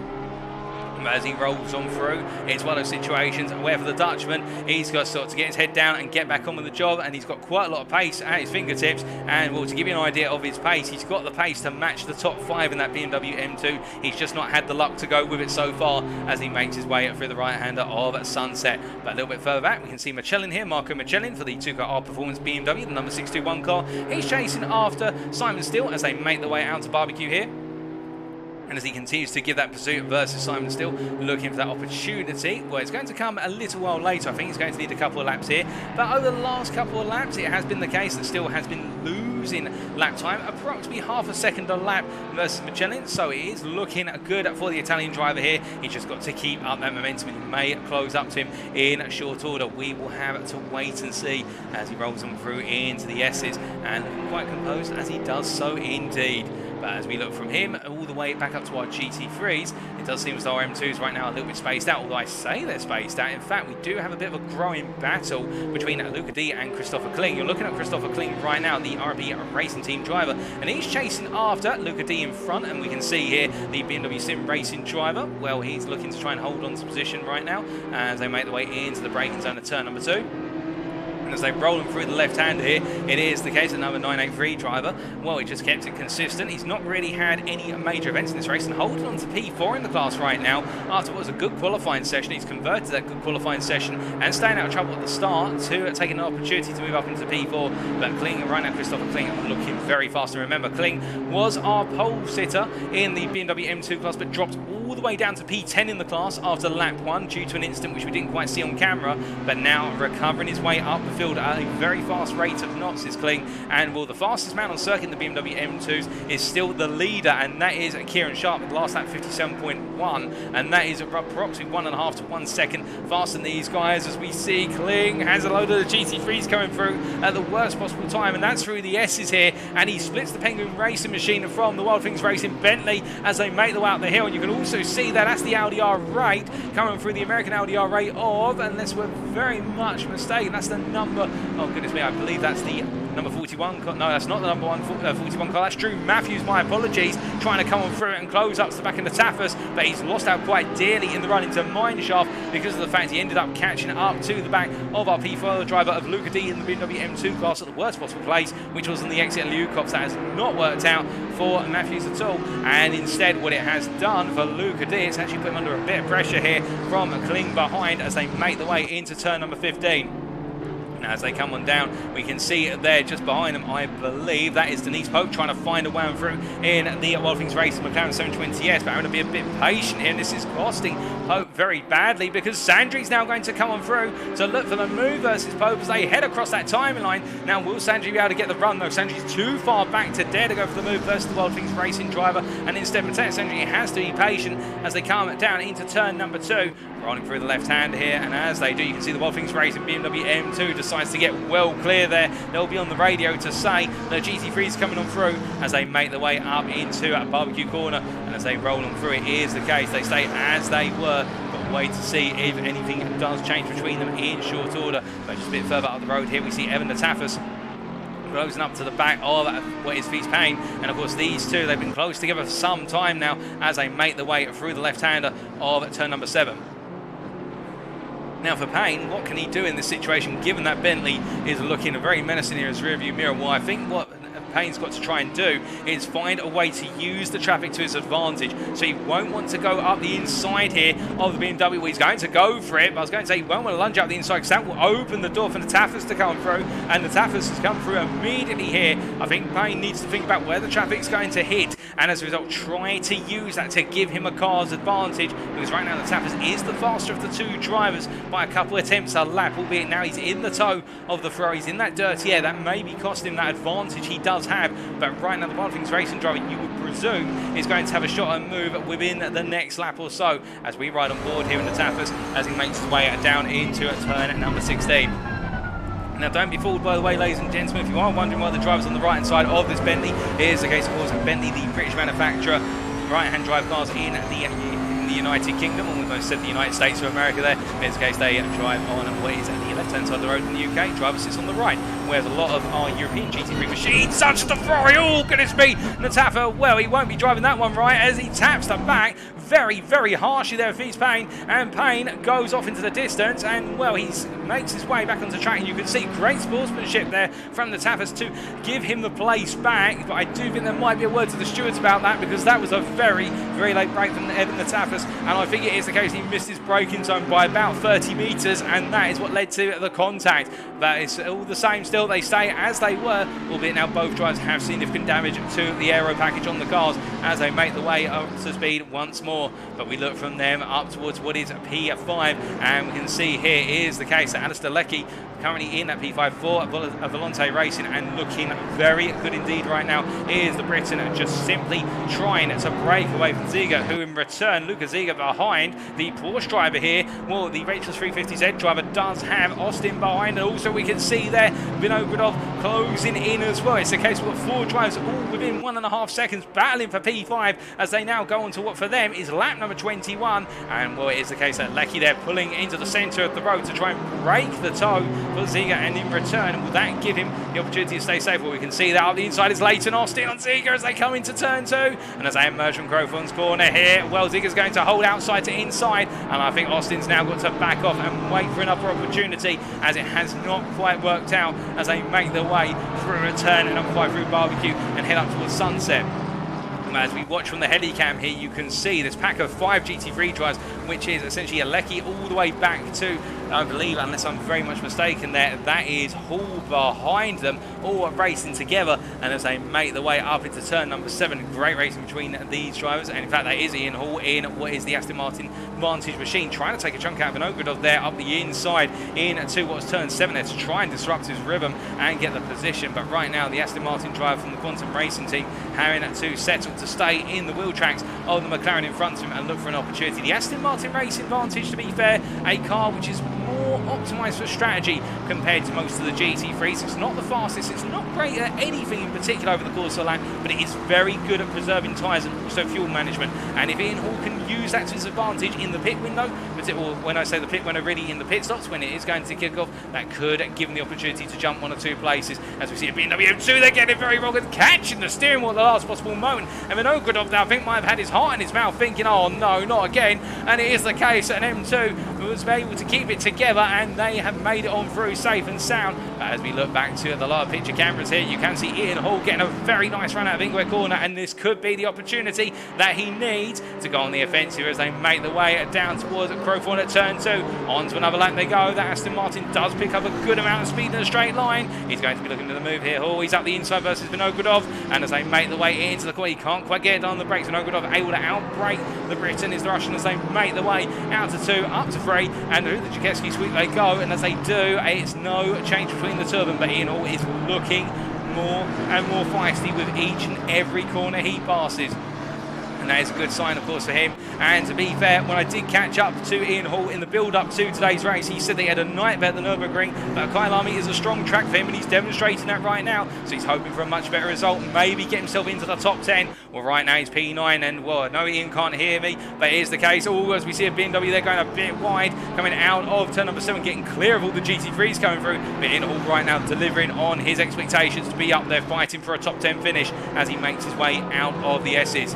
But as he comes on through, it is the case. He's still having to wait a little bit as we see Florian Browers here, who's now going to be side-by-side battling with Cruz as they come up into Leukop corner, and Browers was caught there by the BMW, the M2 that returned to the circuit, but fortunately for Browers, he's been able to hold Cruz at bay as they make their way down in towards Mineshaft corner here, but that Lamborghini is under a lot of pressure from the McLaren behind. This is the battle for the final place in the top 10 as they make their way under braking into the Crocodiles, and well, the slow motor racing driver, I think right now everything's going in much faster motion than he would like. It's not going in slow motion here right now because he's not able to take a moment's breather as he makes his way down into Ingwe corner once again. And for Cruz, well, Aurelien Cruz, how can the Frenchman find a way on through? Well, to do so, he's got to keep that pressure on the Lamborghini driver. The Lamborghini, of course, being a GT3, we don't normally see in major series anymore, but it's being brought out by the occasional driver. A very strong car over a lap that can be very pitch sensitive, and Cruz has got the run here down into turn 2.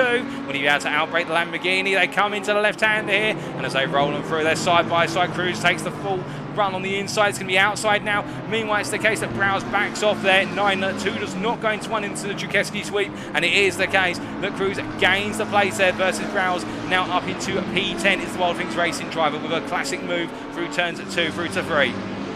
But now making his way up towards Sunset from one Wild Things Racing driver to another. We now look to Harry Phillips here, who of course our pole sitter for the GT3 class, now in P2 with Lehtinen, finding a way on through in the opening half an hour of this race. And it is the case that right now Harry Phillips keeping Lehtinen in his sights here. The top two separated by only 2.3 seconds on average over the course of a lap, and what that does mean is that it will come down to how the traffic plays out as Phillips then gets a horrible moment of traffic from our BMW M2, and all that is Rob Tapley in the number 25, well not in the number 25 car, in what is the number 214 car. And well, Phillips, to be fair, showed him respect and just simply said, I can't find a way on through, I'm going to have to let you go, as they make the way on towards another lap here. But that's how the traffic can be so nasty when you catch it at the wrong time in the GT3 when you're in the faster class, because you just have to wait and simply wait a bay for when you can have that opportunity. And there is your race leader in the BMW M2 class, and that is Kieran Sharp for OTL Racing, who, as he makes his way into barbecue once again here, it is the case that Britain looking to have a building advantage now of 8 seconds almost as he makes his way up to Sunset. And it is indeed Sunset here as he heads into turn number 6, and well, he's looking very smart as the OTL Racing driver as he comes on through. Now, as he makes his way through the corner, it is one of those situations where he'll be wondering what is happening to Alex Nunes. And, well, Alex Nunes, I can tell you, there he is right now, the RDC Slowpokes machine driver, as the Portuguese makes his way through the Jakeski sweep. He's got a lot of GT3s coming on through in a very heavily mangled BMW M2 on that left-hand side from the driver's perspective. He's been in the wars, no doubt about that. And, well, he has not been able to find a way past Vicini. In fact, Nunes has lost out quite dearly as he makes his way through. That's Hussa going through. We've got disqualification for what is all the way down in P34. Well, it's a disqualification for Gatton, who's taken over the car. I'm not sure what's happened there for the Ferrari driver, but that is not what he would have wanted. But it does seem as if we've got a disqualification. This is not our timing board there. Hopefully we'll get some clarification about that. But right now, I'm not worrying about them too much. We've got Vicini here battling with what is... battling it with, I believe that's Hussa as they come on through the corner. In fact, I think that's a World Things Racing BMW that's a lap down, unless I'm very much mistaken, as they come in to the left-hander here of Newcop. That BMW is out of the order there. Oh, goodness me, and we've got, I believe, that is Leighton Austin there, who's turned at Newcop corner. What has happened to Leighton Austin? Well, this was only moments ago, so coming into the S, coming out of the S's here, well, he was in a very tricky situation, battling with the team at Jensen Rocket Racing McLaren, and as they made the way into the corner, he's going to be on the inside. Now, does he just get on the power a bit too soon? No, there is a tap from the McLaren, who comes on through there, expecting the BMW to have gotten the power early, and, well, I think that is a bit of a slam dunk. We know who's at fault for that one. The McLaren Centre TS driver just getting a little bit too enthusiastic with the loud pedal, and now Austin has dropped a number of places and into the pits as well, and now he's going to be on a scheduled stop and also to do some repair work on the car. I don't doubt that as he makes his way on in.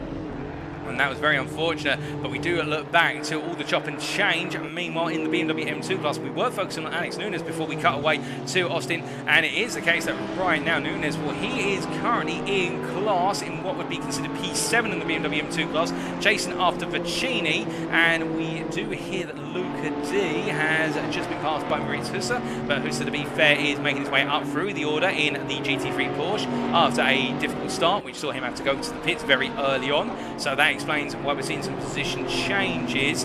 But as the racing continues on here, we are keeping our eyes on exactly who is trying to go for the moves in the BMW class, and it does look as though Nunes is getting very close. He's looking up the inside of Vicini, already into turn 7. He's got the move here, and as they come through the corner, it's the case that Nunes was able to get Vicini to go deep. Vicini just out-braking himself when he didn't need to, and as they make their way to the S's here, Alex Nunes is going to gain another place. He's now up into P6 in the BMW M2 class, P30 overall.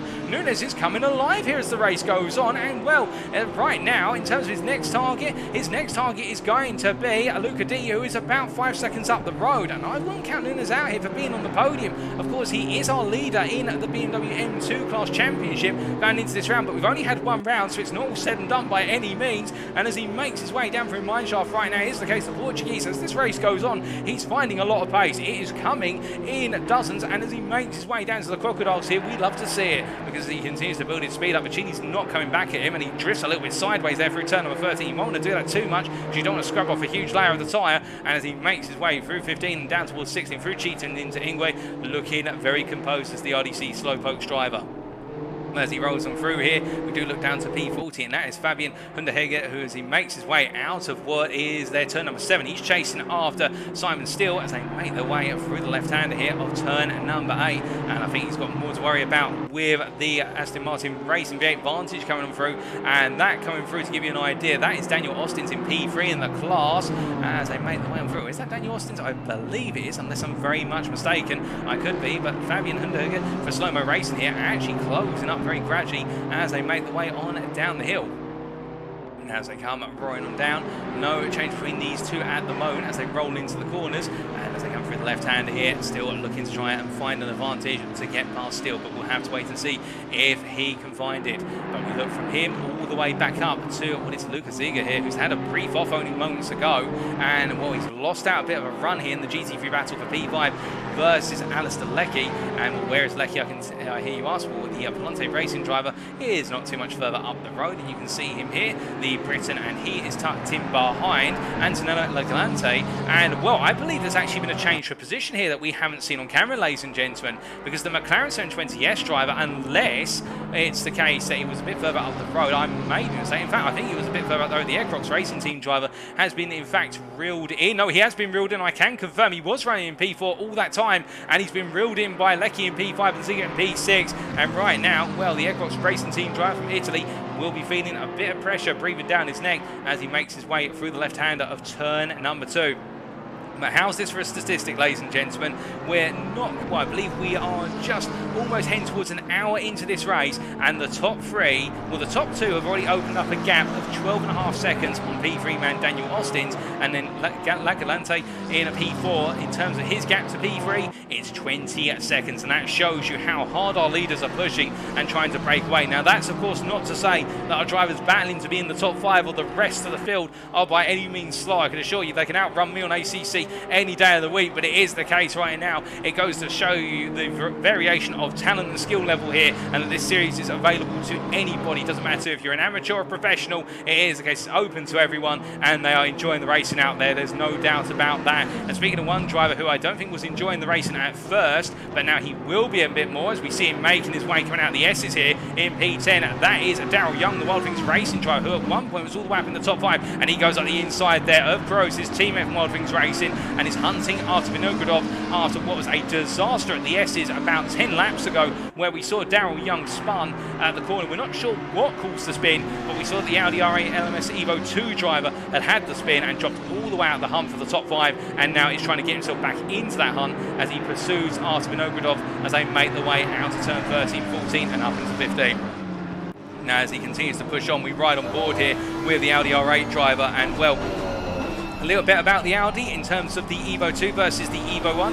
It was recently introduced as part of the Challengers DLC for the Assetto Corsa Competizione on PC. It is the case that there's been some improvements to the aerodynamics, also the overall stability of the car. It does lack a little bit of punch on the straights, to be fair. The Audi R8 is one of the slower cars on the straights compared to its peers in the class, but that is compensated for by the fact that this thing is a bit of a demon through the corners. If Marston, speaking of a bit of a demon, he looks up the inside there of Vinogradov, who has a bit of a poor run with still in the BMW M2. Oh my goodness, and Daryl Young there bottoming out on the curb, and he's running such a low ride height that car's bottomed out into the wall, and the Wild Things Racing driver, he was looking aggressive, but in the end took too much curb through the Czechesky sweep, and the car got chucked into the wall. And well, I think his heart's going to be beating hard in his chest right now, because that is not something you want to ever have happen in a race car, is when it bottoms out as aggressively as we saw there, and that is major damage, and has seen him drop all the way down to P14. His fortunes progressively get worse, it would seem, as time goes on.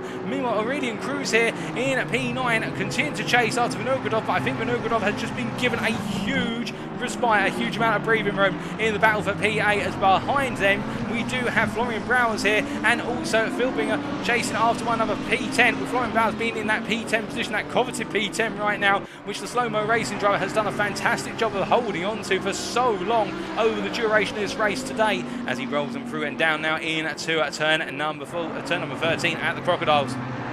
As he comes on through here, it is the case that Browse, I think, has got the upper hand on Philbinger for the time. I think Philbinger was pushing a bit too hard over the last few laps, and has had to back the car off here, as perhaps gone for a more strategic approach of, if I can't pass the Lamborghini on circuit, I'll need to do it through the pits instead. I'm just going to tuck in behind and look for that pit window opportunity. Of course, a lot of our drivers here bringing their strategists and their teams with them today to look at the strategy, and they'll be looking for a window where they can potentially come out in some clear air, where they're not going to be pouncing upon fellow GT3 drives. Alternatively, BMW M2s making their way around on circuit.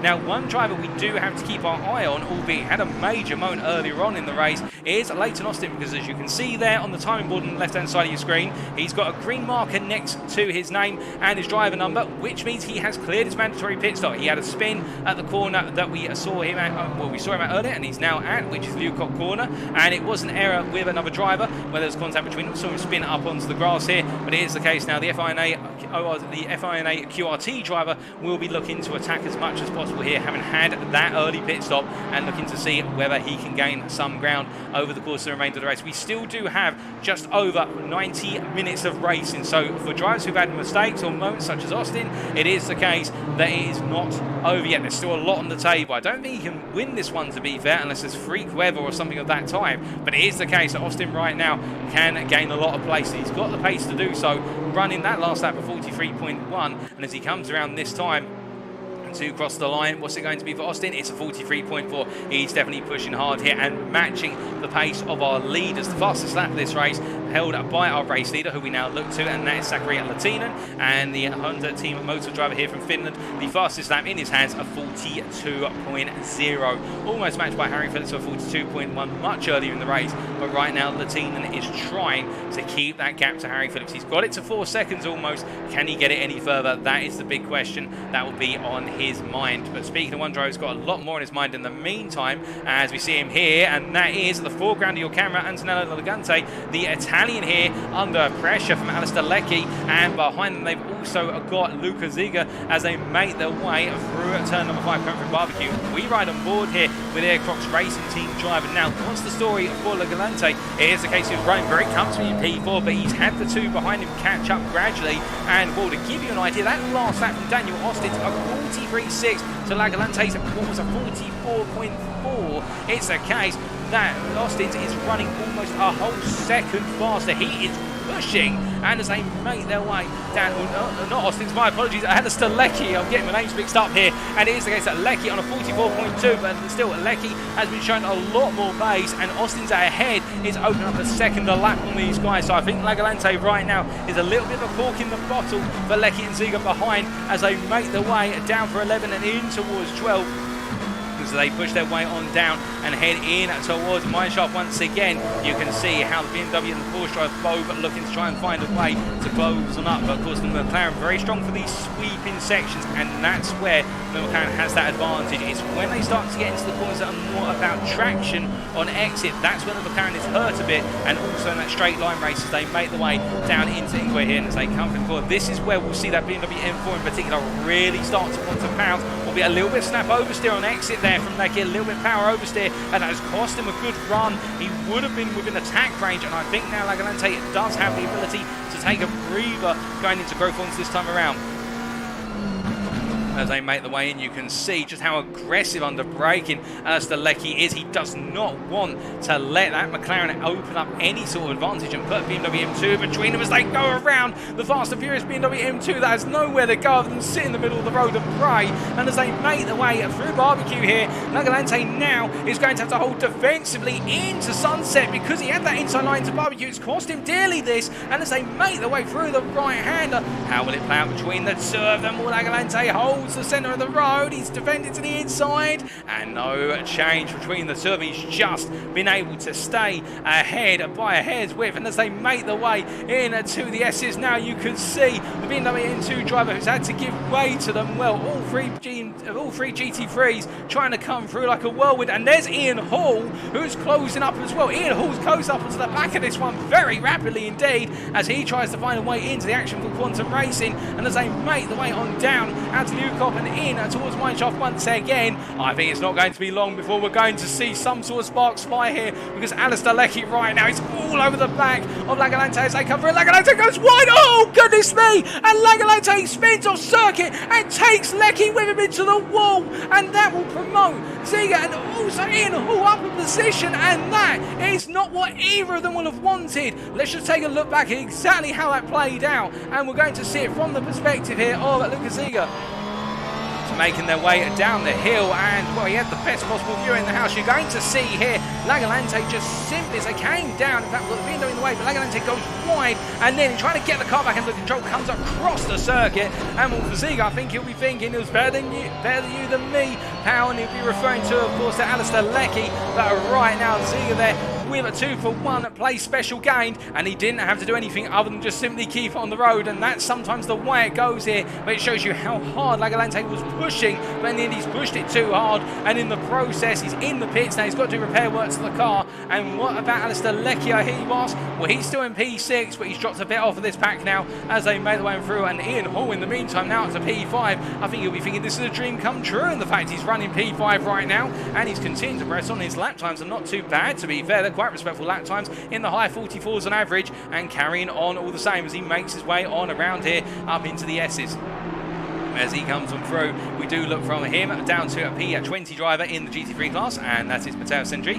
As we see the Tuco R performance driver here chasing after Cruz, and Cruz, to be fair, has already made a pit stop, it should be pointed out. We saw Cruz make that pit stop a bit earlier on as they head across the timeline there and go on to another lap, on to lap number 32 for the GT3 class. And as he makes his way down to the braking zone here, I think he's more focused on what will be the battle with Peter Kasbergen, and we can see Peter Kasbergen here for the Dutch Endurance team a bit further back, 3.5 seconds back off of Sandri as they make the way on through in the battle for P20. As he comes on through here, it is the case that Kasbergen is doing everything he can to keep his head down and keep the lap times oncoming. But we look from our GT3s back to our M2 class drivers, and in particular we do look to the championship leader, and that is Alex Nunes here, who is continuing to try and make his way up into the top 5. He's currently P6 in the class, and he's chasing after right now Luca D, who you can see just up the road from him, and the gap between the two of them as they cross the timeline this time around is a gap of what is 8 tenths of a second, as we do see the Bentley Continental, the Vispa machine, making its way on past the pair of them as they head on down into Grove Thorns. For what for the BMW class is the 29th time of asking. They are right now approximately somewhere in the region of 2 to 3 laps behind, but that's to be expected as time goes on. As we can see, Nunes here, he's under a bit of pressure to let the GT3s on by. Well, it's more the case the GT3s have got to find a way past him. He's got to be a bit patient. Oh, goodness, been a bit of a muscle through there from the FINA QRT BMW, and I don't think Nunes is going to be very happy with that. He showed the space, but I think it's one of those situations whereby there may be a few gestures in that cockpit right now, and as he makes his way through Sunset, it's hurting pretty badly because Luca D's just been given a whole 2.5 second window to break away, as meanwhile behind Felipe Vicini, the driver who, well, Nunes found his way past a few laps ago, about 6 laps ago. Now Vicini's going to have an opportunity to try and come on back a little bit later on. We'll wait to see whether that does come to fruition as they make their way on through the corners. But meanwhile, we do have Valerio Perez, who are currently in P33 overall, and what that is in terms of translating into the BMW class, that is P10. He's got a bit of a side-by-side here with the JH27 Honda NSX, and well, that car is under a lot of pressure from behind, and in particular as they make their way into the corner, that is Yuso Helvio here, and he is under pressure from what I do believe, unless I'm very much mistaken, that might be a portion that's actually a lap down, because that's not registering our timing screens there, but it is the case that Helvio holding on. But meanwhile, we do look back to Perez, who is chasing after Teneriello as they make their way through Mineshaft corner here and make their way into the Crocodiles. Now the ARMS Cybra driver here, as they come on through the turn number 13 corner, gaining it very gradually on Teneriello as they make their way towards the end of this lap. The advantage last time round was cut by a whole second in the advantage of Perez, and can he do it again on this lap? Well, everything seems to say yes, he can. He's closing very rapidly indeed under braking netting, and as they make their way out of the corner here to cross that timeline, it's going to be the case. What's the gap now? As it's updated, it is going to be a gap of now 4 tenths. He's looking at very fast indeed as we ride on board here with the BMW M2 driver, and as he makes his way down to the braking zone here, of course it doesn't look that fast a race in the M2s compared to the GT3s, and that is shown in the lap time, of course, with the lap times being separated by about 12 to 13 seconds, but it is the case, it's still fierce as Teneriello goes very deep under braking into Grove Thorns, and this is going to give Race the opportunity to really close up. They make the way through Barbecue Corner, and in terms of where a GT3 is, there is one GT3 closing up very gradually behind the pair of them, but there's going to be a bit of time here as Race looks to the outside into Sunset. Can he fake the run around the outside to make it a cutback? Well, he's going to dare to dream and go around the outside, and the Bentley GT3 is going to have to patiently wait. Race cannot quite get the run, however, but it does mean that the Bentley's able to come on through, and now he can continue to go for the offensive as they make their way through 7 and up into the S's. They haven't got too much traffic coming up behind them for some time. Well, I say that, and then an Audi pops into the view and a few more behind. But right now, Valerio Perez is looking very aggressive in order to try and take that P9 in the class. As they come through up in towards the Ucop corner, he's had to drop out briefly coming out to the S's and up into the hairpin, but he'll be looking to come on back in short order. There's no doubt about that as they roll on through at the left hand. Now, whilst this has been happening, I can tell you that off camera, Alex Nunes there has found a way through, and in fact, Christian Teneriello has run very wide there. We actually lost him in the camera shot coming through Lucop. He's run very deep into the corner, and I think that might be an indicator of overheating front brakes, alternatively tyres that are just not offering any grip. But Teneriello has dropped position, and the Intercontinental Racing driver from the United States of America now down to P10 in the class at P33 overall. But what I was about to say before I cut myself off there is that Luca D, who's now in P29 overall, is behind Alex Nunes, who you can see in front of him in the camera there. Nunes has found a way past off camera, and it is the case now. They swap places with Nunes now up into P5. He's recovered into the top 5. His next target will be Kling, who is 13.5 seconds up the road in P4 in the class P27. So I had to wait and see if he can close up. But right now, Alex Nunes definitely really building his way into this race, and definitely on course for a top 5 finish, if not higher, depending on how things go on the strategy. Now, it should be pointed out, of course, talking about strategy, we have not had too many pit stops so far. The only pit stops we've really have had are for drivers who picked up damage at some point in the race through either their fault or an incident involving another driver or adverse circumstances in between. And, well, we will have to wait and see how that factors in. But we're not seeing any major numbers of pit stops at this time, particularly in the M2 class. Most of our drivers have stayed out there. We've had a couple of retirements. In fact, we've had a good number of retirements, I should clarify. But it is the case that right now, everybody continue on their way, or the majority of drivers continue on their way with regards to their opening stints. We'll wait to see when those pit stops do start to get triggered. But we look from our M2s up towards our GT3s once again, and in particular we do look to Brevin Kanunu. As we can see here, the Graham Motorsports driver from Canada making his way around in P17 right now. He's got a bit of pressure behind him. I believe that's Harry Phillips actually trying to come on through, and it is the case. Harry Phillips a lap up and therefore be coming up the inside here. Kanunu will respect the blue flags, goes wide at Liu Cop intentionally, and therefore it's the case, no problems and nothing lost or gained for either driver as they make the way down into mineshaft. But as they roll through here, it is the case of Kanunu right now chasing after Fies Payne. And where is Payne, I hear you ask? Well, he's a bit further up the road. The Penguin Racing driver who really has been in the wars in that Ferrari today, and not all necessarily through a fault of his own. In fact, he's been a bit of a victim of circumstance in some cases. The Briton here in P16 soldiering on as he makes his way into Ingwe and makes his way up the inside of one of the BMW M2s. As he comes on through there, it is the case that Payne doing everything he can just to keep his head down and keep his head in the race as he makes his way on through the corners. And, well, you can see how everyone's trying to navigate the traffic as safely as humanly possible here and trying to avoid that contact which can cost you so dearly in those GT3 machines when a bit of the aero or the suspension is damaged. But we look from Payne up to P10 in the GT3 class, and that is Richard Pixley, who has been a little bit in the wars, it should be said, had a couple of moments, but it is one of the situations where the Briton is now on the offensive, chasing after what is Cornelius Filbinger from Vispa, who you can see in the foreground of the camera as they make the way down into mineshaft and through the left-hander. Now, Pixley on the last couple of laps has been gaining at a rapid rate of knots. In fact, that last lap he took 1.5 seconds out to the German in front of him, did the Briton, and as they make the way out of the Crocodiles and in towards Cheetah here, it is the case coming through turn 15. Well, it does look as though Pixley on the offensive. Of course, both of them in the Bentley machine, so it comes down to setup and also the driver's capabilities as they make the way through the left-hander there at turn 16 and now head on down towards the first couple of corners once again. Pixley is closing rapidly. That last lap for Filbinger, a 43.6. Pixley, a 43.6 as well. So it looks like Filbinger in that last lap may have actually just had a bad lap, whether it was traffic or a mistake, we don't know. But what we do know is they didn't quite work out, and as a result, that's how Pixley has closed up. And now they're trying to get the equal measure of one another as they make the way through the Jageski sweep and up into barbecue. Now, as they come on through here, it does look as though they've caught one of the Wild Things Racing BMW M2s. A bit of a unfortunate time for Filbing, and this is going to give Pixley all the motivation he needs to try and look for that potential move on this lap. He's very close now as they make the way through the sweeping right-hander of Sunset. It is now 6:21 in the afternoon at the South African circuit, and it does mean the sun is gradually tucking away. In fact, the sun has gone away. We've got overcast conditions now, and that will cause the track temperature to plummet to a degree compared to just what's the overcast with sun. It is full cloud as we see the Kaiju Racing BMW M2 being muscled a little bit wide, coming through the S's there. A bit unfortunate for the Kaiju machine. But in this case now, ambient temperature 21 degrees centigrade, track temperature 23 degrees centigrade. It has come down by 6 degrees since the start of this race. We've just cleared an hour of racing, and as they make the way around right now, we've got still, what is it, 18 minutes to go, if I can do my maths correctly in my head. And it is the case, track temperature is really coming down. That could hurt some drivers if they were expecting track temperature to hold here with the clouds coming in. And as I look at my commentary box window right now,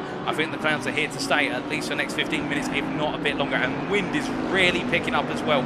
The winds, when we started this race, were 4 kilometres an hour. They've now gone up to 8 kilometres an hour, and that may give some drivers a boost down the straights. It may also unsettle them through the corners, depending on how the wind blows against the car. But we can see Pixley right now not able to quite close up enough to go for the move versus Filbinger as they make the way onto another lap. In fact, Filbinger having the better of the 2 laps that last time around.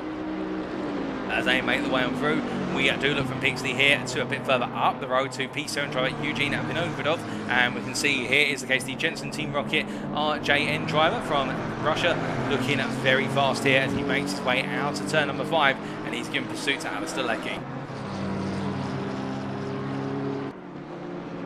Now, in that last lap, Leckie was a second slower by comparison. Again, it could have been a bit of traffic they caught up to, and Leckie had it at the worst possible time by comparison. We've seen that time and time again in this race so far today. We'll have to wait and see how it plays out for the two of them once they both get a relatively clear lap in as they make their way on and round, and as they roll through.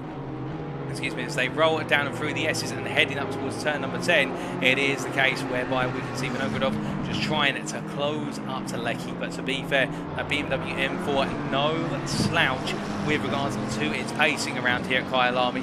And the McLaren, of course, very strong for the sweepers, but the BMW M4 very, very pointed when coming out of the low-speed traction zones. And well, speaking of pit stops, we talked about them earlier. Austin's into the pits from P3 here. He will be dropped down the order somewhat, but this is the scheduled stop for the AMR DANI3L Sim Racing driver, and we'll have to wait and see how it plays out. And to give you an idea just how much of a gap he had to P4 Ziga there, who now is making his way on through, that is how much of a gap. The fact that he's into the pits, he was stationary and being serviced, and then Ziga has taken the position off of him. And that shows you how the top three have really opened up a gap and are in a world of their own right now compared to the rest of the field. As meanwhile, we do look back to Cornelius Fieldbringer here, and also Richard Pixley behind, and the two Bentley drivers now do have between them the BMW M4, the FINA QRT M4 I should say, which is between them and a lap down, and I believe that is Austin there, who is between the two of them, Leighton Austin, and will be expected to move aside in a brief order unless I'm very much mistaken. Indeed, that is Leighton Austin, as we see the very fancy livery machine, of course a throwback to one of the older, more memorable liveries, as he makes his way out of the left hand there of Barbecue, but he will have to give way to Pixley in due, of course. We're also hearing Fietz Payne is into the pits from P21 in the Ferrari. As they make their way on around right now, we really are heading in towards that halfway point of the race, and that is where the pit stops will now start to pile on in. We have had a number of early pit stops, remember, for drivers who picked up damage and they've decided to get their scheduled stop out of the way. And well, in terms of a full fuel tank, how long can the full fuel tank go? Well, the full fuel tank, depending on how efficiently our drivers can drive the car, we are expecting that refueling is going to be needed here, but they can extend that fuel tank to go well deep into this race. In some cases, we are looking somewhere in the region of about 70 to 75 minutes on a full tank of fuel, whereas other drivers might run the car a little bit lighter. And of course, running a little bit less fuel does mean that you have a car which is going to be faster, but at the same time, the flip side of the coin is that when you've got a bit less fuel in the car, you are going to have to keep filling the car up over the course of the pit stops, where if you run more fuel early on, you never know, that may mean you have to shorter refuel stop towards the end of the race, particularly with this race having only one mandatory stop. So that's all playing into our drivers' minds, as we do see Austin here, of course, waiting to obey those blue flags as he makes his way out of Bingo Corner. And we say hello in the YouTube chat there to NFT Racers.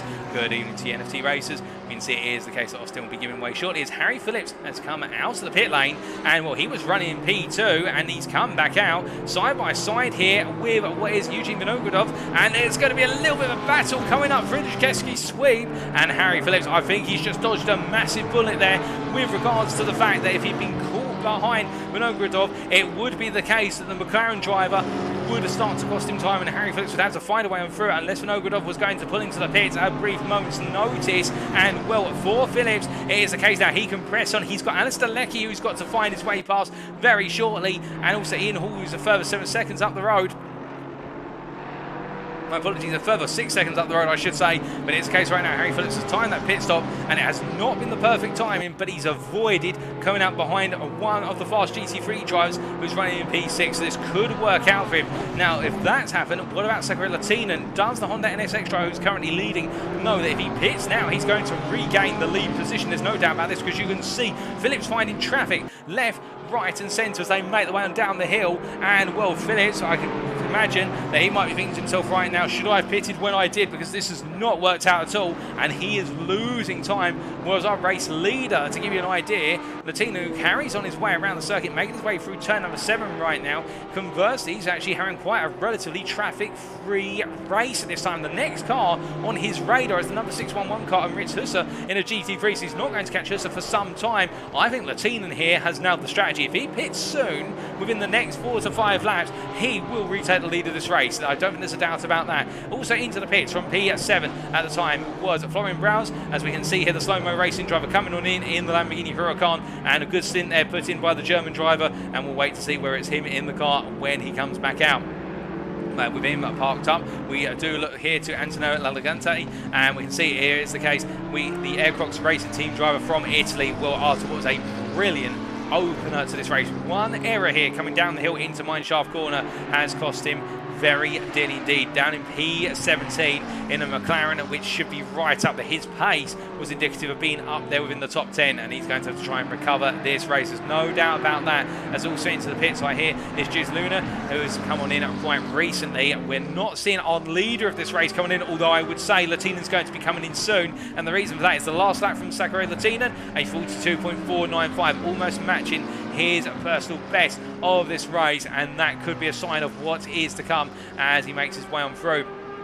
But I say that right now, it is the case that Luca Ziga has also really put in strong laps. In fact, that last lap from the German in the Rachel's 350Z at Porsche, it is the case at 42.2, and well, he's almost matching the fastest lap of this race as set by Lehtinen, and well, as he makes his way through the left-hander, what can he do? In fact, it's 42.4, I should say, not a 42.2, my apologies. But right now, Ziga looking very fast, and this is to try and get him ahead of Lecky and also Vinogradov and Philbinger when he does eventually come into the pits. So right now, we are seeing the drivers who put more fuel in the car versus those who put less fuel in the car, and how it's all playing out on the strategy as they make their way on around. Still 40 drivers in this race as it currently stands, and we can see Ziga here pressing on all the same. As meanwhile, the one driver who really has been punished for his pit stop, Harry Phillips here, as he's still behind Lecky, and well, Lecky right now I think is more conscious of trying to keep Harry Phillips behind him for the simple reason as the headlights come on, the night does start to descend on the South African circuit. Kyalami, it is the case that right now Lecky will want Harry Phillips there for the simple reason that Harry Phillips gets a good run out of barbecue here. Lecky does get boxed in behind one of the M2s, and as they make their way up into Sunset, can Phillips do a special around the outside here? It's before the corner, he's gained the position now. Will Lecky be able to hold on versus Vinogradov, who's had an absolutely brilliant run by comparison with Lecky? And you go, oh goodness me, and there's contact between the two of them, and Vinogradov just taps the rear and coming on through. That's why the M2s is in contact as well, and I believe that's Rob Taplin who's been involved in that contact, who's running in P2 in the class, and in fact Quinton Sill, who was tucked in behind him, has now gone up to P2 in the M2 class. How it's all erupting once again, and you could see even further back now we've got a whole cluster of GT3s coming on through. They've all caught up to all this, and this is a nightmare for the drivers, as we see there. That is Philbinger coming on through. Also, we do have Pixley, they're making their way through here, and how one little mistake is called a chain reaction, and that's what happens in multi-class. One little error, one costly little mistake, and it all suddenly erupts. And right now, it is a situation where Quinton Sill will be very grateful to have taken that P2. He'll want it to have done it by an overtake, but he's been able to navigate the traffic, or the situation where he has been the traffic, and he's been able to avoid any contact. But now he has what is a very, very fast driver behind him who's looking to get the place back, and that's Rob Taplin as they make the way out of Cheetah and down into Ingwe Corner. Taylor's not going to let this one go, there's no doubt about that. He will want to come back as soon as possible as he rolls on out of Ingwe and heads towards the end of this lap and goes on to the next one. He'll be hoping the next lap is better as we ride on board here with the NSN Racing driving. Keep in mind, he's second place in the championship going into tonight, and well, if things were to finish as they were, it will be the case he will be taking the lead of the championship ahead of Alex Nunes, who's down in P5 and has come into the pits as I look out my commentary box window. But Rob Taylor right now doing everything he can to try and close up to Silver. Perhaps the damage he's picked up may be a little bit costly or holding him back from really close up. It does look as though Sil is actually very comfortable at this point in the race, as we now have 70 minutes remaining by the time these guys have cleared Sunset Corner, and well, there's definitely no sunshine anymore, it's purely cloud. Track temperature down by a further degree here. It is the case it's getting colder at Kyalami, and for some drivers this may be hurting them. Others may have prepared for this, they may have been over, but oh my good lord. And that there is the AMR, the Aston Martin Racing Vantage machine of what is, unless I'm very much mistaken, coming through there like an absolute missile. That is Daniel Austins, who comes roaring on through and says, don't mind if I do round the outside. And well, Austins here, he knows he's got to push hard if he wants to try and get on that podium in the GT3 class by the end of the day, but I didn't expect him to send it round the outside of the M2 through Sunset. But hey, he can surprise people, he surprised me indeed. As we have had Sakari Lehtinen come into the pits, it should be pointed out, and also our now race leader, albeit he's just lost the lead into the pits, is Luca Ziga here, and that means Lehtinen has retaken the lead of this race. And remember what we said about Harry Phillips' pit stop being mistimed because of the traffic? Well, when Harry Phillips came into the pits, the gap between Lehtinen and Phillips was 3.5 seconds. Now that gap has expanded to 7. It has doubled in size, and that is through Lehtinen hitting once he's caught up to the traffic, and he's brought himself out in quite a good amount of space as well. And now the question will be, the challenge for Harry Phillips will be, can he find a way to come back here, or is it all said and done and the driver who's P2 in the championship standings will be matched on points with Harry Phillips if things finish as they are coming out of round 2 and going into round 3 at Imola in a week's time? We'll have to wait and see, but right now Lehtinen is looking unstoppable in that NSX. He's just nailed the strategy. Now he's just got to nail the remainder of this race. Can he do so? Only time will tell. As meanwhile, I can tell you that Lucas Ziegler here, after his pit stop, in fact, this has worked out really well for the Porsche driver.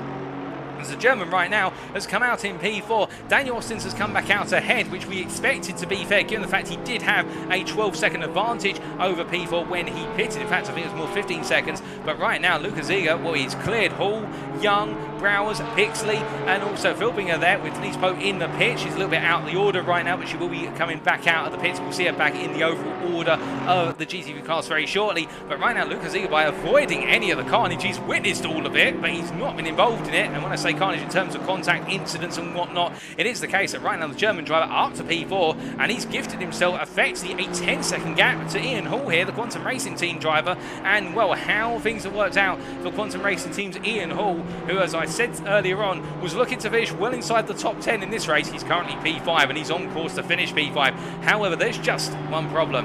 He's got a very fast charging Daryl Young, who's just set the fastest lap of the race on what is a 41.395. The Wild Things Racing driver from the United Kingdom in the Audi R8. We saw him in P4 earlier before he had that major moment at the S's. He is now flying. Now the question will be, given he made quite an early pit stop in this race, will he be due a second stop? Is this a sign that perhaps it's going to be the case that he is going to be coming in soon and therefore he's having to take the fuel out of the car and trying to gain as much lap time?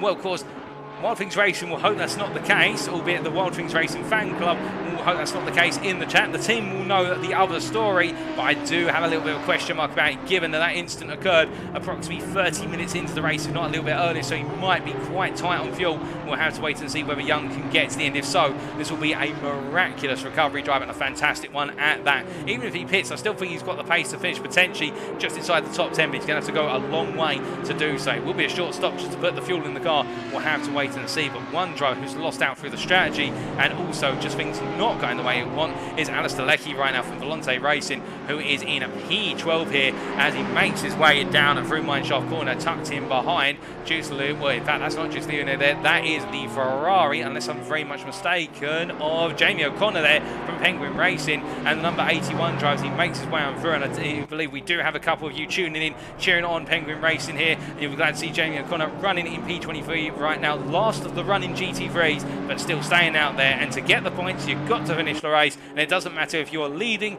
or last. By the time you reach that checkered flag, everybody will deserve a round of applause for getting for points, and indeed it has been a very tricky race for all of our drivers involved. As we see here, Jamie O'Connor having to let on through what is their lucky as they make their way down into Crowthorne's corner at turn number 2 once again. As he rolls on through, it is a situation right now where we're keeping an eye on what he can do in terms of the pace he can deliver, and as he rolls on through, it is the case. I did have the opportunity to catch up with Ben Ashmore prior to today's race from Penguin Racing, the team manager, and he was saying that they really enjoyed the start of this championship, and the multi-class racing gives a new dynamic for them as a team, something new to them. They're running 2 cars. Of course, you can see here the number 81 car, and that is what is the the Emperor car, which features Jamie O'Connor currently in the machine, and previously we saw Fees Payne in the car, and also there's the Rock Copper car, which is Andrew Gatton and William McKinnon, and I believe that car has actually had to retire from the race due to technical issues, which is very unfortunate. That is the car I believe we saw with the disqualification. I'm hearing in my ear there was a problem with their pit limiter, and that's led to them being disqualified, a technical issue with the car, and that's very unfortunate. So as a result, Penguin Racing have only got 1 car out on circuit right now, but a shout out to Andrew Gatton and William McKinnon for taking part in qualifying and unfortunately having to retire for that technical issue. But right now it is the case that, well, it's the Emperor team who are soldiering on, and well, Ben Ashmore was telling me that all the guys that come from SFR racing leagues and are great future talent in his opinion. Indeed, they are showing it as they make their way on around right now, and Jamie O'Connor just keeping those laps together and looking very smooth out there, to be fair. His P23 may not truly represent 100% where he is in terms of pace out on circuit. In fact, I think he's got the pace right now as he comes out the final corner. To give you an idea, that last lap from O'Connor was, what was he, across the time, like 45.1, which right now would actually put him on the pace of battling for somewhere around P14, P15 if he can close up. So it's not so. He may yet close up a little bit to some drives and get into the top 20 by the end of this one. But they were looking forward to Kyalami tonight. This is a good track for their drivers, and hoping for some strong performances from both GT3 cars. Those strong performances haven't quite come their way so far, but still, we've got just over an hour. You never know what could happen for the Penguin Racing Emperor car in particular that's still in this race. And we do look forward to seeing them, of course, both cars back out on circuit at Imola in a 2-week period's time. As O'Connor makes his way on around right now, he presses on all the same, and we look from him to what is Daryl Young, who is continuing to put in some rather scintillating laps, albeit that last lap of 43.7, not strong, and into the pits is the Wild Things Racing driver. We thought he had to come in for another stop. It's unfortunate. This is going to put him a long way down the order. Now, where will he come out is the question. I think he's going to be coming out somewhere around Luna at P11 or so. That'll be where he comes out. It's going to be a relatively quick stop here. They will have to just put the fuel in the car.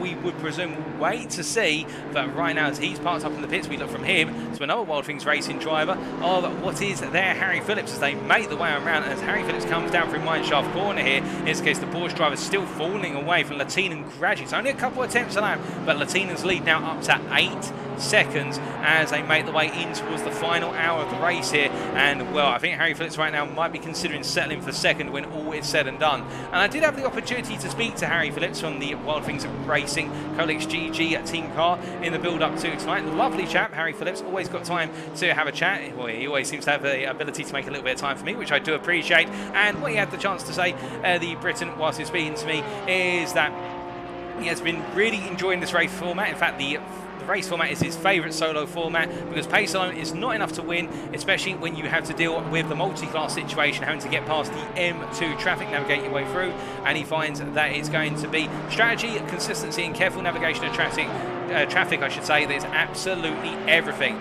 He was hoping to bring home another win going into tonight, but he did have his eyes on Hack, Lehtinen and Austin's for competition, and well, that competition has definitely materialised in the form of Lehtinen, who right now leading, albeit that last lap, or in fact that last sector, Phillips has closed it up, the gap between the two of them to 7.7. So could we be seeing a revival now of Harry Phillips in the hunt for the lead? Well, anything can happen until that checkered flag waves and is crossed by a race leader, so say it's not so, but right now Harry Phillips has got some way to go if he wants to make it back-to-back wins. Of course, our winner at the Nürburgring last time out in round number 1 2 weeks ago.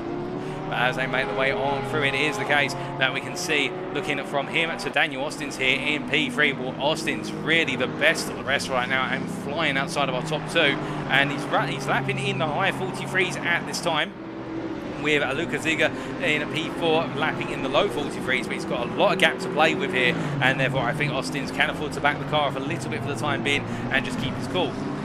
Now, we talked a lot about our GT3 drives, but what about our M2 class? How is that shaping up, I hear you ask? Well, we can see all of our M2 drivers have taken their pit stops, and it is Andrew Pike who's now in the lead car of OTL Racing. He has taken over from his teammate, and it is the case now Andrew Pike will be doing the second stint to bring the OTL Racing machine home with the intended win. And in terms of his gap to Rob Taplin, who's still running in the NSN Racing machine behind, well, that gap is 15.5 seconds, and right now Andrew Pike putting in the continuation of where his teammate left off. Can he deliver? That is the question for Andrew Pike as he makes his way for left, and he runs a bit wide. He's got to be careful of those track limits here, because of course if you get 3 strikes and then put a 4th to your tally, it will be a drive-through penalty if the automated penalty system does feel you have gained an advantage by breaching track limits. And well, you can run quite wide out of what is Ingwe there and straight line it out as a result, and Pike will not want to keep doing that. So he is currently leading, and will that advantage going his way, and Rob Taplin here, who, to be fair, I think that gap would be a bit less if it weren't for the fact some GT3s have muscled their way past Taplin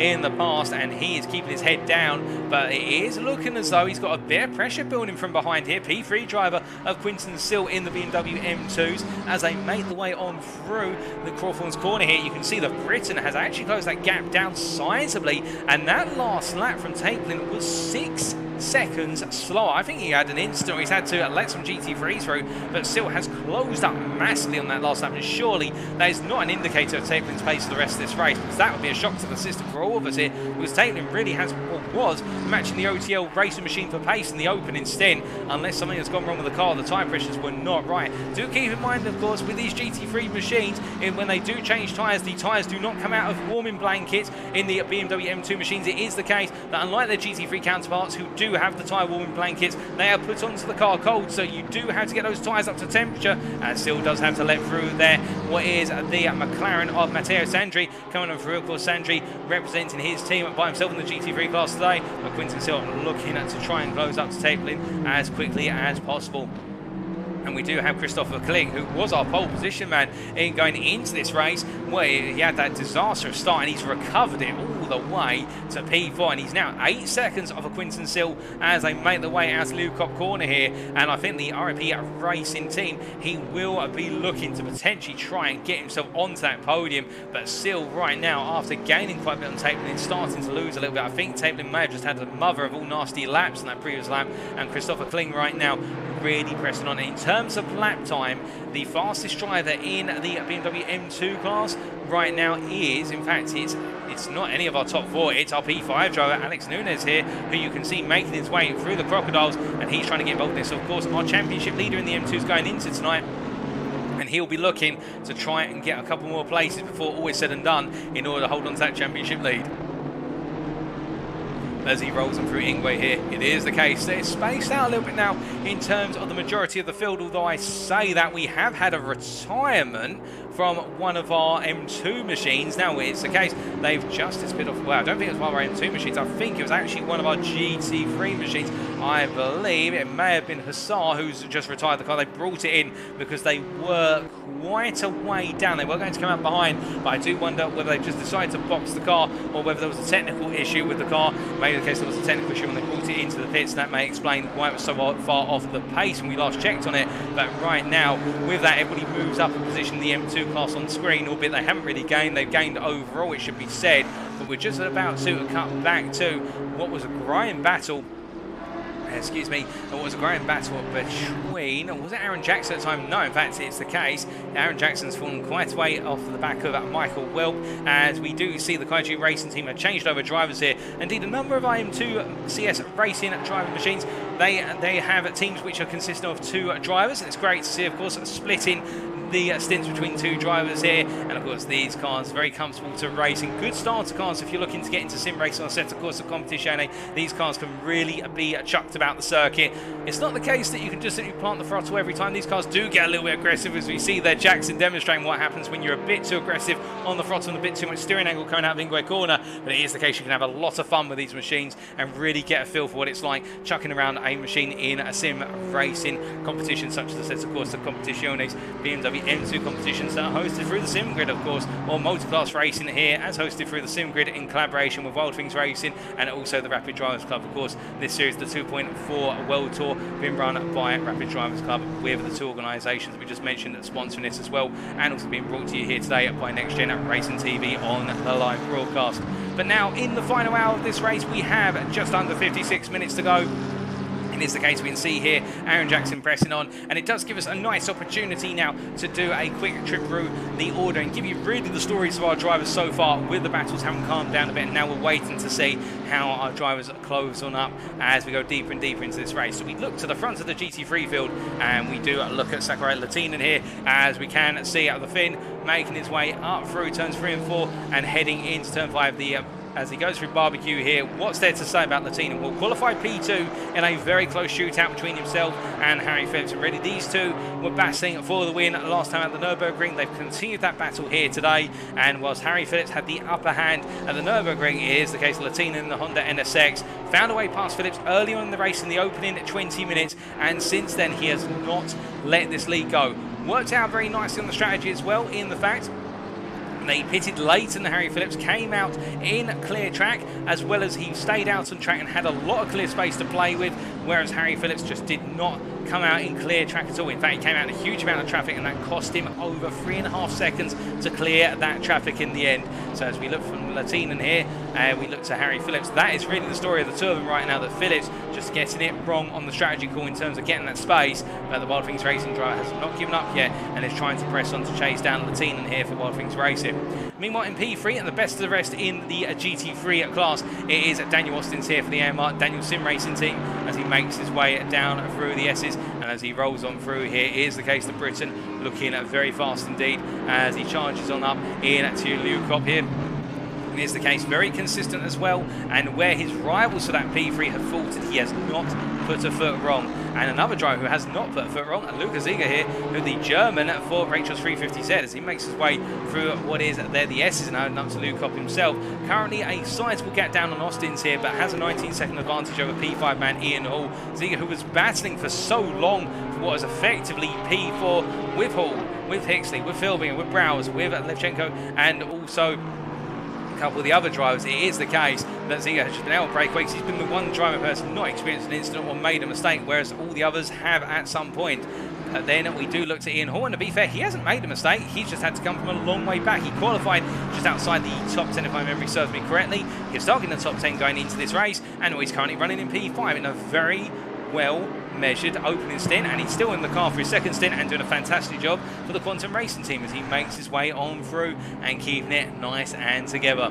But as he makes his way here through turn number 13, the Crocodiles, his advantage over Richard and Pixley is continuing to close up gradually. Pixley has closed the gap down to 15.7 seconds, and we're speaking of the Wild Things Racing driver in the Bentley Continental GT3. We can see him here making his way up through the Crocodiles as well now as he comes through, trying to close up to Ian Hall in the closing stages. And right now, based on his current rate of closure of approximately what is about 3 to 4 attempts a lap on average, he may be there right towards the end of the race if Hall has a couple of laps where the traffic does not fall nicely for him and it falls nicely for Pixley. So we'll keep our eyes on that as they make their way out of the corner. But you can see, speaking of a little bit of a battle that is building up once again, we saw these two come to blows earlier on, albeit it was Pixley behind Philbinger, and now it's Philbinger in pursuit. The Team Vispa driver from Germany here in the number 195 Bentley, giving that hot pursuit as they make their way through the left-hander at turn number 2 and head up through the Jakeski sweep of 3-4 to barbecue of 5. Right now, the story of these two is they have been nose to tail for a long time, albeit in reverse order and now this order,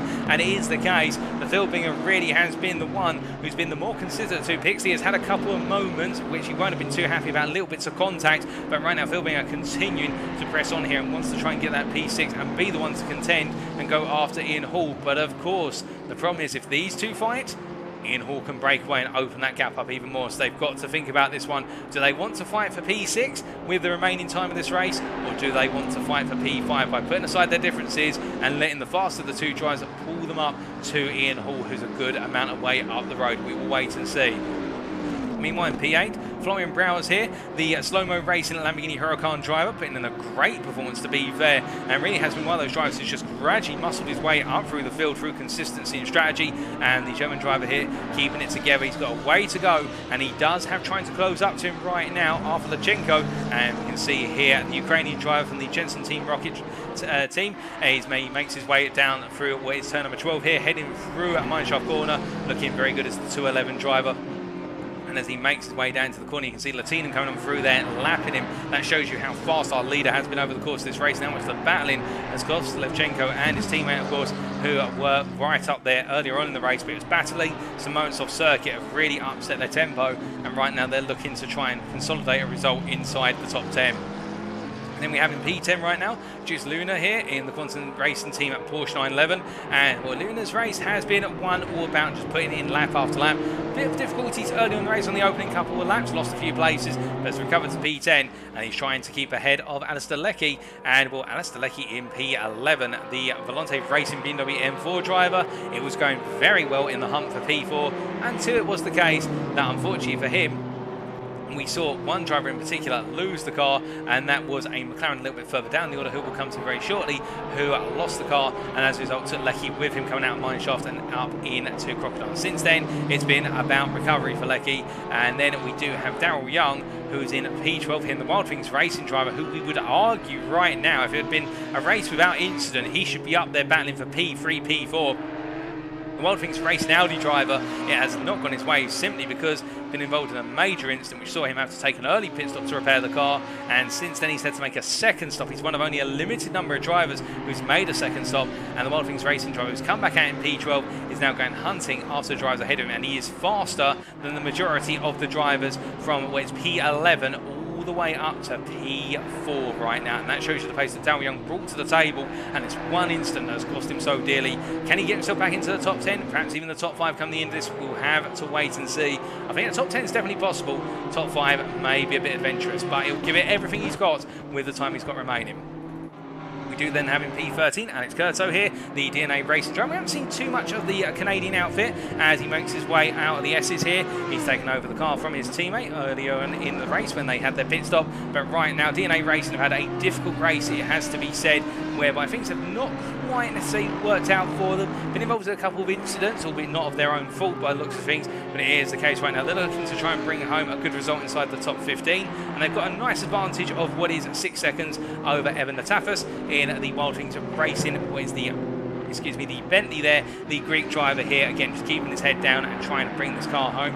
Bit off the pace by comparison with his peers and his teammates in qualifying, but he's been very consistent in the race, and that's where he's made up the ground. The Bentley, to be fair, quite a strong race car when set up correctly, and Natafas looking very comfortable in the Bentley.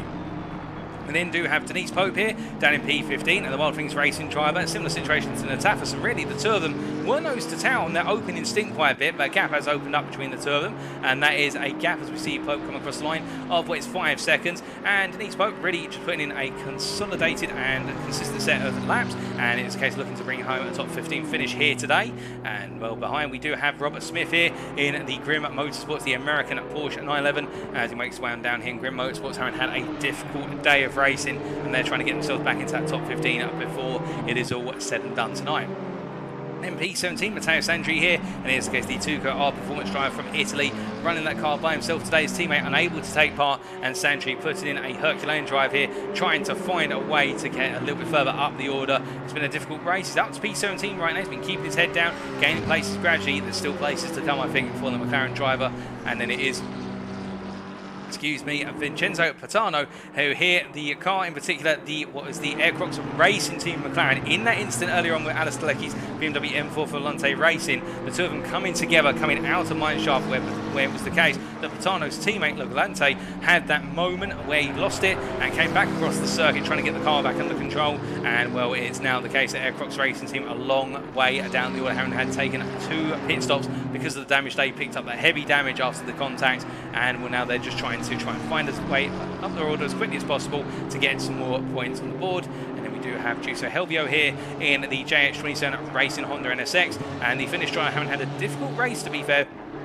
I mean, a lot of the times the traffic and indeed the cars have just not come at the right time for him. This P19, I don't think it's indicative of the pace he wanted to deploy, but it's not worked out so far, as we can see the race leader coming through to lap him very shortly. Leighton Austin down in P20 in the GT3 class, as we see Leighton Austin here for the FINA QRT team, and it was the case, they had a bit of a major moment earlier on in the race where it's not worked out, and the Britain trying to bring the car home now inside the top 20, if not a little bit closer up the order. And then the last 2 of our runners in the GT3 class staying out on circuit is Peter Kasbergen for the Dutch Endurance team here, and also what is Jamie O'Connor. Both drivers there having had difficult races, but looking to just get the car home and get some points on the board. That's what it's all about.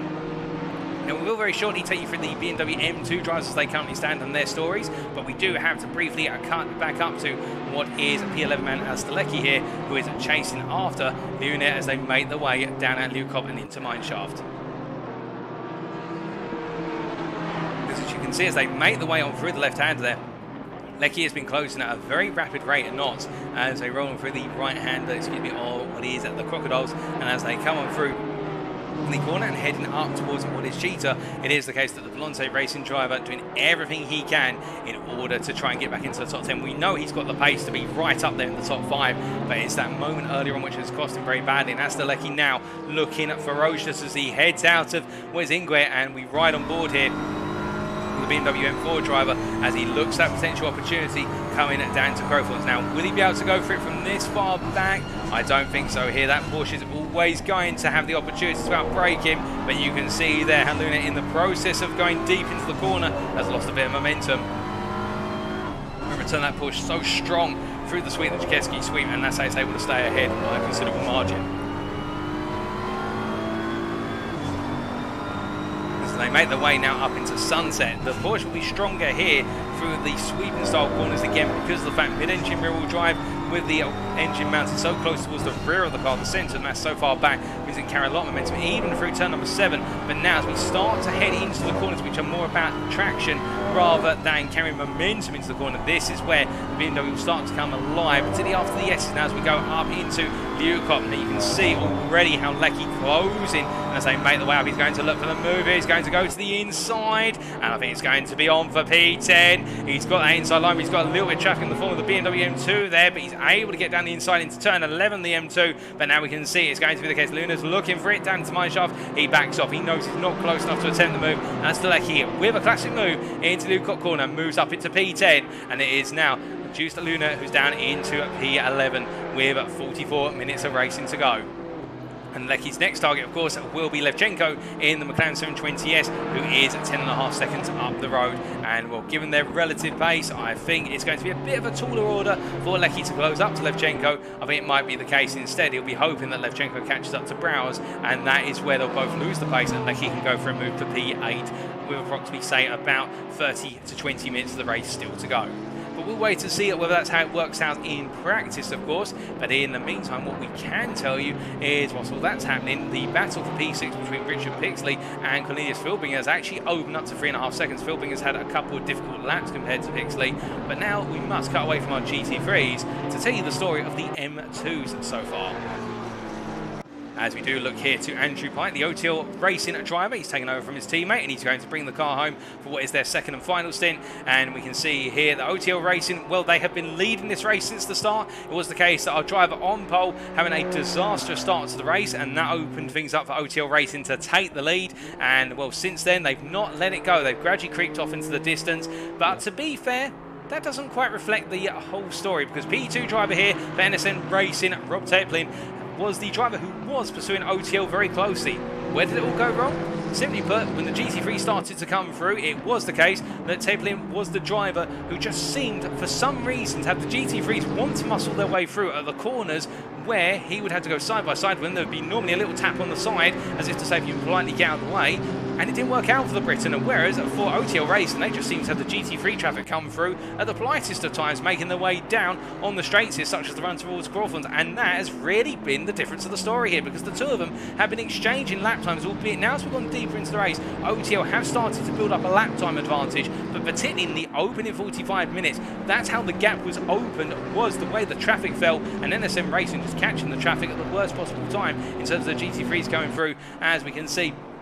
Gets a little bit sideways there, coming out of Barbecue Corner and pressing on. But the problem for him now is that with his lap time starting to fall away, we have Quinton Sill from Wild Things Racing here, who, having started well within inside the top 10, has been gaining ground very rapidly here, and really has been fortunate in terms of when there's been an incident in front of him or around him, he's not been involved in it, but at the same time has been delivering a lot of pace the deeper we've gone into the race, particularly as track temperature has fallen, and it's fallen 9 degrees since the start of this race. It went from 29 at the start down to 20 degrees centigrade as it is right now, with the clouds over it heading in towards night time here. We've been 20 to 8 in the evening at the Kyalami circuit in Midrand and Gauteng, South Africa, and we can see here Quinton Sill really trying to close up to Teplin in the closing stages to take that second place finish, which would be a huge achievement for Sill given the fact that he came from so far back in the top 10 earlier on.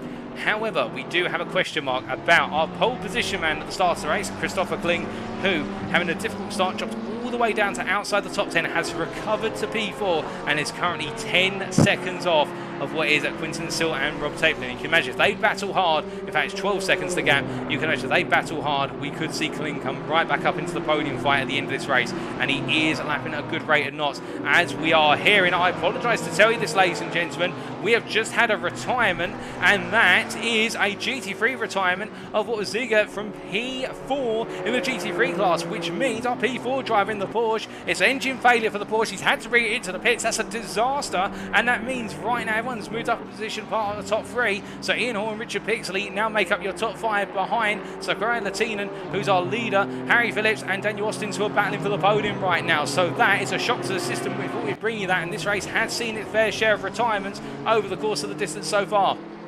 But we come back to our BMW M2s and we look from Kling, who's in P4 in the class, to the P5 driver, Alex Nunes here, who is our champion, who was our championship leader, I should say, going into this round. And right now, Nunes P5, he will not be retaining leaders, where to understand it. He'll drop a little bit behind Taplin, but he will be right up there, especially if he can get into the battle for P4, even for the podium, if things come his way in the remaining 40 minutes. But he has really fought hard to get into this P5 and is soldiering on for RDC Slowpokes Nunes all the same as he makes his way up into Sunset.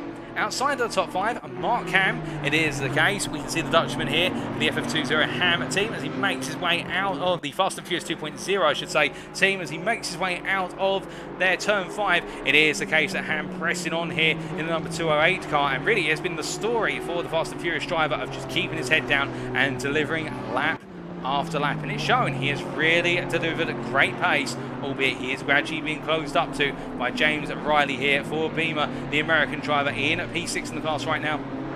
Sorry, in P7 in the class, I should say, chasing after P6 man Ham, and right now the Beamer driver closing up and really has been pushing to stay inside that top 10 from start to finish. Luca D, meanwhile, in what is at the P8, P29 overall, the Italian driver of BMW Sim Racing, has had a difficult race, was battling up there for the top 5, but a few instances have seen him drop down the order, and some of those instances involve GT3 cars as well, not necessarily of his own fault of making, of course. And then we see fellow Italian, Valerio Ferrez, who in the ARMS Soyber machine, currently making his way around in a P9 in the class, the Italian pressing on as he goes up the hill here into the Cop corner, and, well, trying to close up on Luca D. The two of them have been close together on the circuit time and time again.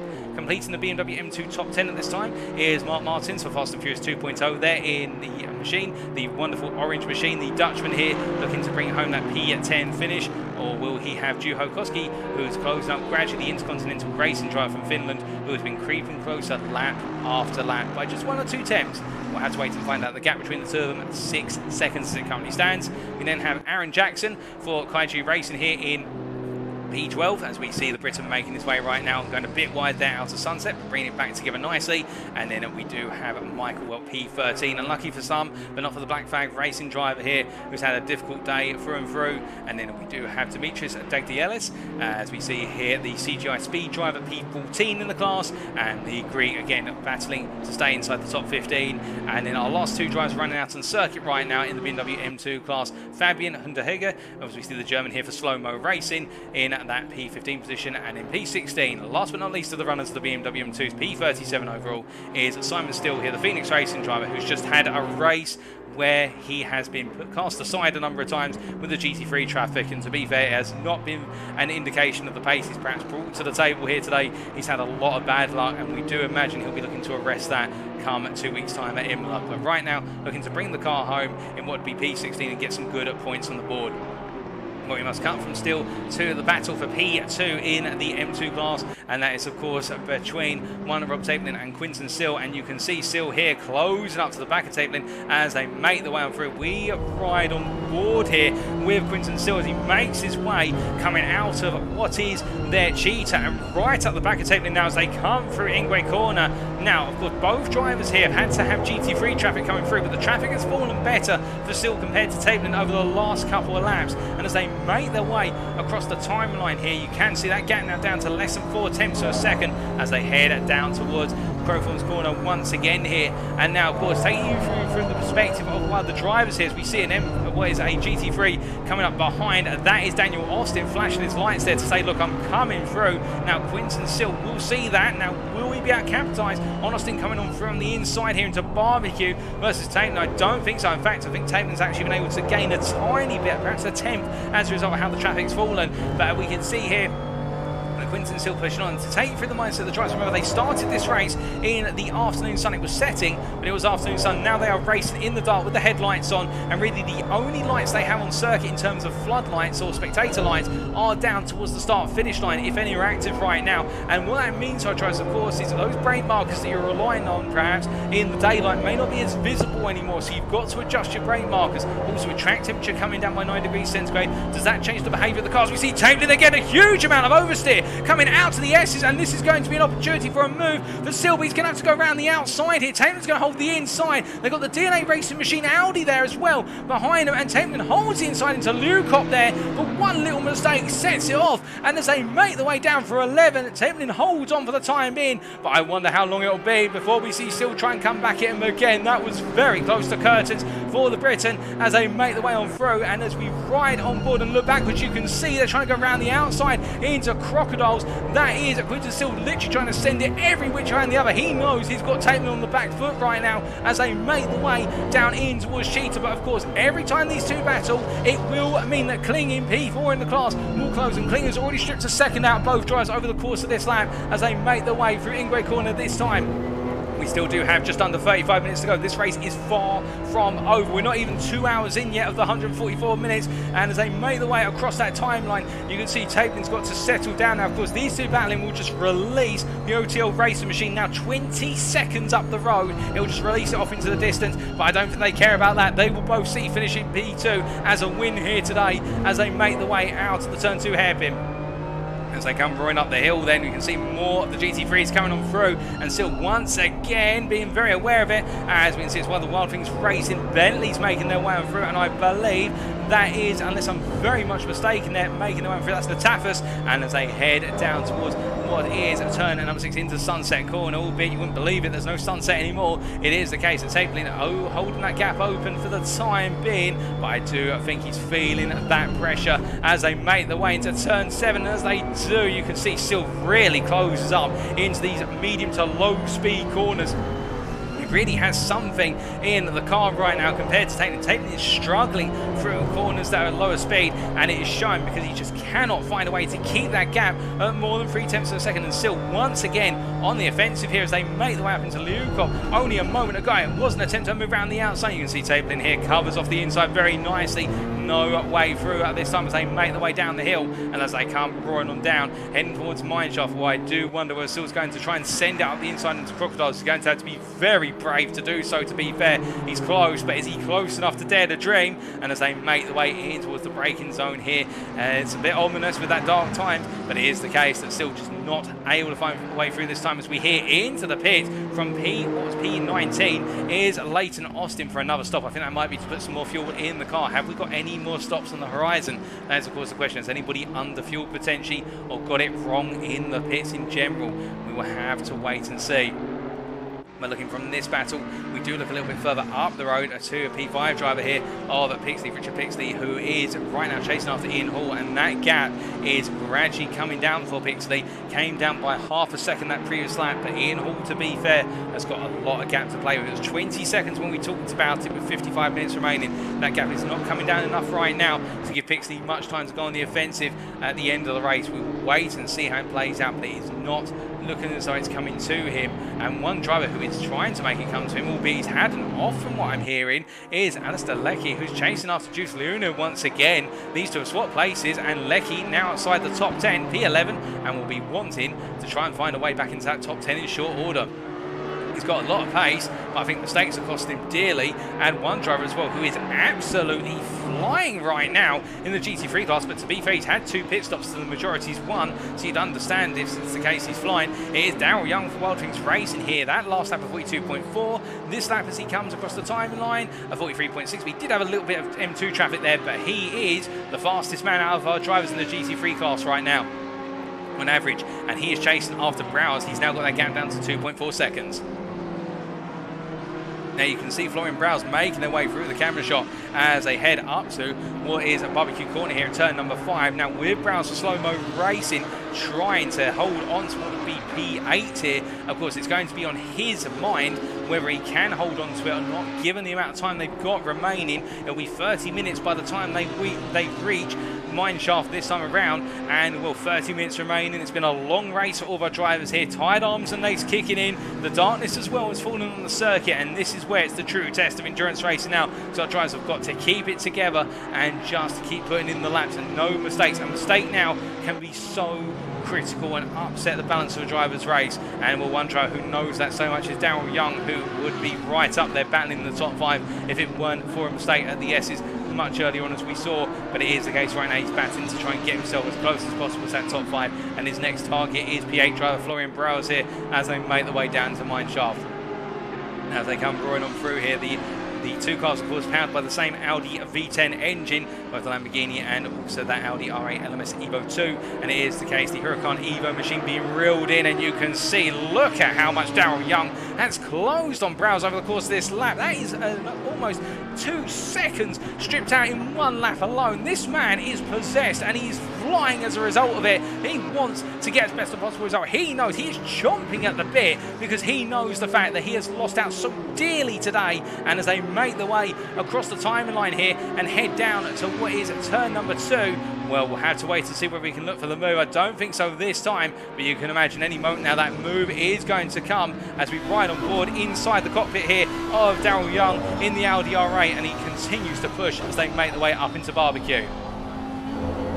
This gives you a sense of perspective as well of what it's like when you've just got the headlights to guide your way, and also on top of that, of course, you do have the interior lighting there. There's low-key lighting, but at the same time can't help just see a little, oh my good lord, and it's the case Daryl Young there having to take some evasive action, and well, it's one of those situations whereby I think both drivers caught up to the back of the M2. I'm not sure which M2 that is. I think that's the BMW M2 Sim Racing machine behind them, but it is the case they caught up to them right on the apex of sunset. It was going quite slow, the M2, and Browse had to stamp on the brakes, and Young had to take evasive action. And my good lord, that man has got some reactions, because if he had not reacted, he would have taken himself and Browse off into the clearing there, and that's the last thing you want to do, is take yourself out of the race. But right now, Young definitely not going to fall victim to any more misfortune as he continues to pursue. They both go to the inside here, going into mineshaft. He is pushing as much as he can. Can he look for the move down into what is the Crocodiles here? No, he can't. Instead, he has to wait as they come through the right hander. They've got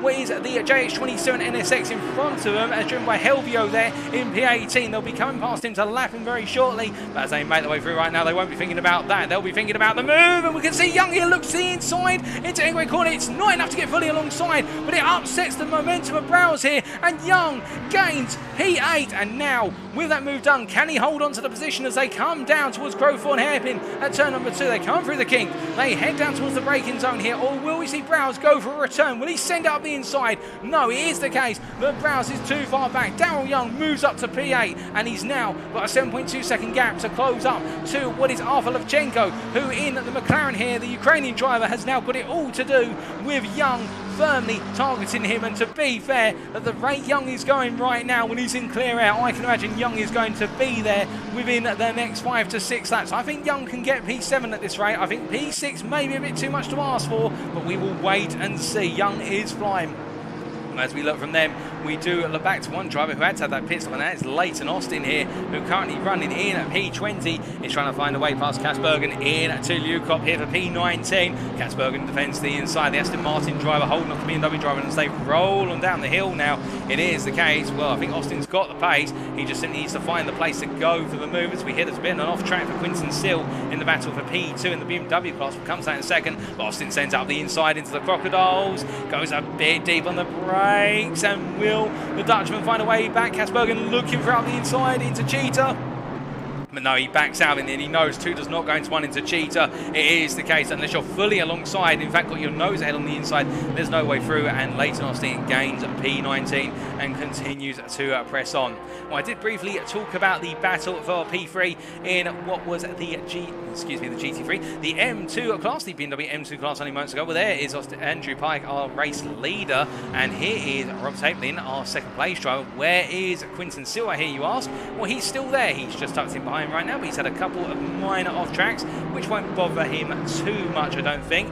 And we do look back here from Rob Taplin, and well, I can promise you it's the case. It may not be clearly labelled on your screen right now, ladies and gentlemen, but the first set of headlights you see that are being passed by another set of headlights, that was Quinton Sill, and coming on through, that's a McLaren 720S in the hands of what is Sandri in P16 in the GT3 class. But right now Rob Taplin is being pursued by an angry pair of Wild Things Racing headlights, and that is the BMW M2 of Quinton Sill Hill, who is still trying to find a way through. These two, the closest battlers in the BMW M2 class by a significant margin, and we love to see it, of course. These two in a great rivalry through and through this race, and with 25 minutes to go, it is a case we'll wait to see who comes out on top. Kling behind them in P4, now 9.7 seconds away. It is the case that Kling is slowly catching up to him, but he does need to find a bit more momentum, Christopher Kling, if he wants to close up enough come the end, as right now it does look as though the battle for P2 will be just between these two drivers come at the end of the race.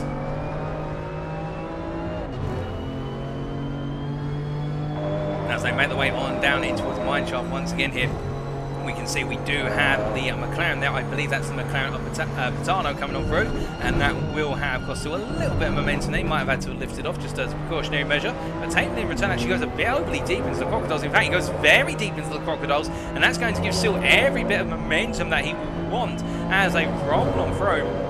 As they head down in Tingway Corner here, you can see coming through, that is our race leader, I believe. That's Lehtinen in the Honda NSX, making his way through, making his intentions very clear from the outset, and hasn't really disrupted the battle here between the two BMW M2 drivers. As they make their way down, we switch to the helicam here, and we can see it is the case that Tapeman right now feeling quite comfortable, but I think Sil does feel as though he has just a little bit more momentum. He's just got to extract that position where he can look for the movement. In terms of the weather for the next 15 minutes, and really the remainder of the race, from what I'm gathering outside my commentary box window, we've just got cloud. We're not seeing any rain on the horizon, and I'd say to you now, if we were to see rain at night like this, that is going to completely turn the complexion of the race in here up to a different level of complexity. I think we've got clouds for the duration. Now the winds are picking up and track temperature has dropped another degree centigrade as we see Quinton Sil still chasing after Rob Tapeman here. We've got all the GT3s coming through Sunset, and Sil here is going to be inconvenienced massively by comparison with Tapeman, although I say that as they make the way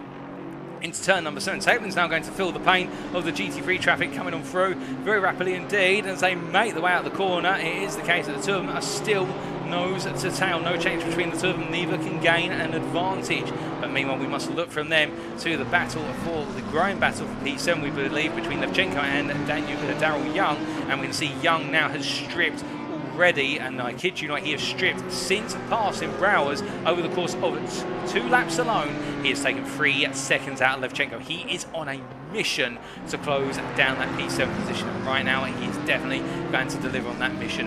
As meanwhile, Alistair Leckie has found his way past one at Florian Browers once again. We see he's up into P10, and well, in fact, it's not the case he's found his way past him once again. It's one of those situations whereby I think Browers has had a major off. Florian Browers has had a huge off only moments ago, and that means that both Luna and Leckie have found their way through for P9, P10 respectively. Browers is now dropping down the order like a stone, it would seem. One mistake has cost him very dearly, as we see Juice Luna here at the foreground of the camera. It is the situation whereby the Dutchman trying to hold on with not long to go here as the Porsche driver makes his way into the braking zone for Crowthorns once more here. 22 minutes to go. The battle for P9 intensifying. We'll wait to see how it plays out with 3 drivers all in a chance of getting that P9 position as they make the way through the left-hander of Barbecue, and as they roll on through, where you can see Luna looking very good at this time. Will he be able to deliver? We will have to wait and see as he makes his way into Sunset, because on paper, Leckie is the faster driver. As we hear Natafis is into the pits from Wildfix Racing. P13 he came in from. He's into the pits for another stop here. Are we expecting more stops from our drivers here today? If so, that is going to completely change the complexion of the order right at the end of this race. Although we see there Alistair Leckie having to deal with the OTL Racing BMW M2 at a bit of an inconvenient point. And as a result, that's cost him a bit of momentum, and Browse can gradually close back up potentially now as a result of it. But Leckie here definitely looking the stronger of the 3 in that hunt for P9 as they make their way down through the continent in towards Mineshaft they go. As they come on through, we do have to take a moment to take a look for our race leader, our overall leader, and our GT3 leader. That is, of course, Sakari Lehtinen, the Finn here, the Honda team motor driver, looking very good right now as he makes his way through 2 and up into 3. And as he rolls through the corners here, well, what is there to say other than it is looking very strong? And well, Harry Phillips has closed that gap between the two of them slightly. He's closed it to 6.6 seconds, but I think right now Lehtina's got more than enough time to play with and has the pace to hold on. It doesn't look as though Phillips has got enough to really mount pressure then again, we could say that, and then something happens towards the end of the race. You never know what can happen, but right now Lehtinen looking very comfortable as he navigates his way past by the M2s there, going into the S's. As we do look from him to Ian Hall, who's running in P4 in the GT3 class right now. I mean, Ian Hall at this point, I think he's got to be thinking to himself, well, this is a result that he was hoping for, but he didn't quite expect it to be this level of a result in terms of P4. And in terms of the gap between himself and P5 man Richard Pixley, we're just waiting for our timing screens to be updated, but Ian Hall right now lapping on a pace that matches with Richard Pixley, and the gap between the two of them is 17 seconds. In fact, he's opened it up as Hall as time's gone on and the fuel has come down in the car, and I think Ian Hall is looking comfortable for a P4 here to just finish off at the podium, but still he'll take that P4 I think with both arms and say yes please, thank you very much, because Pixley right now, the Wild Things Racing Bentley driver, whilst he's been putting in some solid stints to be fair and some solid laps, it is the case that Pixley's just not quite there in order to be able to close the gap down. As he makes his way on out of the left hand there at turn number 16. It is a situation for Richard Pixley. I think there's a lot to take from today. Some positives and also some areas for improvement. Some moments that he won't have been too happy about. See some of the moments with contact, but it does happen, of course, in GT3 class racing. But whilst he's making his way on through, we look from up towards the front of the GT3 pack to the back of it, and we can see here Jamie O'Connor, the last of our runners, the Penguin Racing Emperor team driver here, the Briton soldiering on still in P21. He's quite a way off the pace and down by comparison with his peers at this point in time. Well, I say he's off the pace, in fact I'll correct myself there, he's not actually off the pace, he's lapping in the 45s, which is competitive all the way out to P11 in class, but it is the case, as you can see there on the timing board, he's multiple laps down due to damage picked up on the car, and that is what is the difference between him right now and Kaz Bergen, who is in P20 by result. By comparison, I should say, as he makes his way on down through what is at mineshaft here, looking at very good is O'Connor. But we do have to cut from O'Connor to Helvio, just so Helvio, who in the JH27 Racing NSX here is closing up to Patano, and it does look as though the NSX driver may be looking at an opportunity for P16 before this race is said and done. We'll have to wait and see, but as we ride on board here with the Honda NSX driver, to go hunting as he comes charging out of turn 7 and into the S's and rolling on through here. You definitely see Patano holding that momentum through the S's. It's not there that it's the case that Helvio is gaining. I think it's more on the straights that Helvio is gaining, plus also through the higher speed corners, such as coming down through mineshaft. I think that's where that advantage is coming to him as he makes his way on down. Hits the rev limiter there. I just heard the rev limiter get snatched up the second gear, and he won't be too happy about that. It's cost him a bit of momentum as they make their way down into mineshaft, and as they come in towards what is the crocodiles, you can see under braking it just how much Helvio is gaining in the braking zones. It's the heavy braking where he's gaining. I do wonder perhaps whether Patano is nursing brake temperature right now, or front tyre temperature, because he's not able to attack those heavy braking zones as much as he would like as they roll through the left-hander. But do keep in mind then a little bit of an insider's note. You can see the dashboard there of Helvio's car, and you can see those 4 little blue squares on the dashboard. If you look closely, that's the sign of the tyre temperatures. They are low right now. To be fair, with track temperature 19 degrees centigrade and clouds hanging over the circuit as we go deeper and deeper into the evening, in towards night, you can understand that the tyres are going to be cold for most of our drivers, and so it will feel like driving on ice for some of them, particularly in the mid-engine rear drive cars. Although I say that right now, Helvio and also Patano looking very smart indeed as they make their way out of barbecue once again. It looks like this battle is not going to come on through for a brief moment. We'll wait and see where it does materialize a little bit later on. But speaking of a battle that is coming, here is Daryl Young for Wild Things Racing, who has closed up to the back of Arthur Levchenko very rapidly indeed as we ride on board here with the Jensen Team Rocket driver from Ukraine, and Levchenko here in P7 gets it all wrong. Coming through the S's there, a little bit unsettled, and well, yeah, Daryl Young's going to look for the move. Surely he's cut off though. However, that is Ian Hall, I believe that's Hall, who's effectively a lap up on these guys, albeit he's letting them on through. And as they make their way down, well, that has bought Young some time. Well, it's bought Levchenko some time on Young. this time around, but I wonder how long it'll be before it is the case that we do see a trade. But then we also do have the situation with Juice Leone as held off one charge from Alistair Leckie again, as we see Leckie here putting up some momentum coming down through Mineshaft Corner. It is the case that Leckie did have an attack on Leone, but it seems as though he's got it wrong and gone off circuit, and Leckie once again still in P10 at this time as he makes his way on through. But we look from them back to Levchenko here, who definitely does have Daryl Young, who is closing as aggressively as he dare. But it is the case that gap has opened up to 1.8 seconds through that moment that we saw only moments ago. As they make the way on in towards turn number 2, once again, I think that battle will come alive again in short order. I can tell you that Giusto Helvio in the charge after Patano has fallen back a little bit, but meanwhile, for those of you of the M2 disposition, I can also report that Taplin is still holding off Quinton Sill for P2 in the class. We look to them now, and it is the case the NSN Racing driver with 15 minutes to go, I think has literally stripped everything he can out of that BMW to keep ahead of Sill. This battle between the two of them is going on. It's going to go down to the wire here, and we love to see it, because right now Rob Taplin, who is holding on to P2 in class, P23 overall, if he can bring this result home, that will definitely affirm that he will be our championship leader in the class going into round number 3, and it will be a huge result. 2 second places back to back, and well, he won't want another second place at Imola, because otherwise we'll be referring to him as Mr. Second Place, and that's not a reputation. Well, it's a consistent reputation, but you want to be a winner, not just a second place finisher.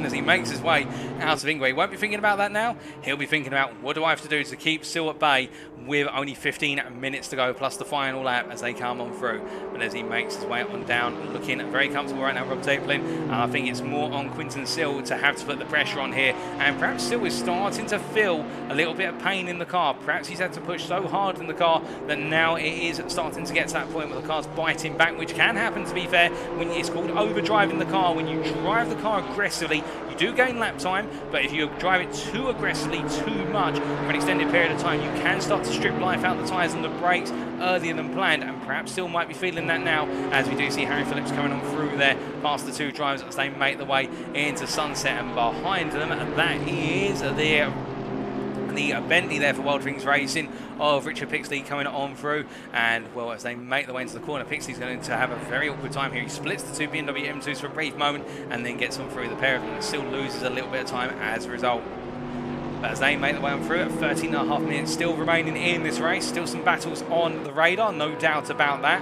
I can tell you that looking a little bit further up the road in the GT3 class, that Yuso Helvio still pursuing one of Patano here as they make the way through. You can see that is Vincenzo Patano just ahead, as Helvio does get a very gradual run there out of Sunset Corner. Doesn't use the full width of the exit, and that's cost him a little bit of time, but it does look as though Patano is losing some momentum by comparison and may be feeling a little bit of a pain in that McLaren 720. Perhaps the tyres are starting to bite as they make their way through it. No sign of an imminent move between the two of them. We'll have to wait and see.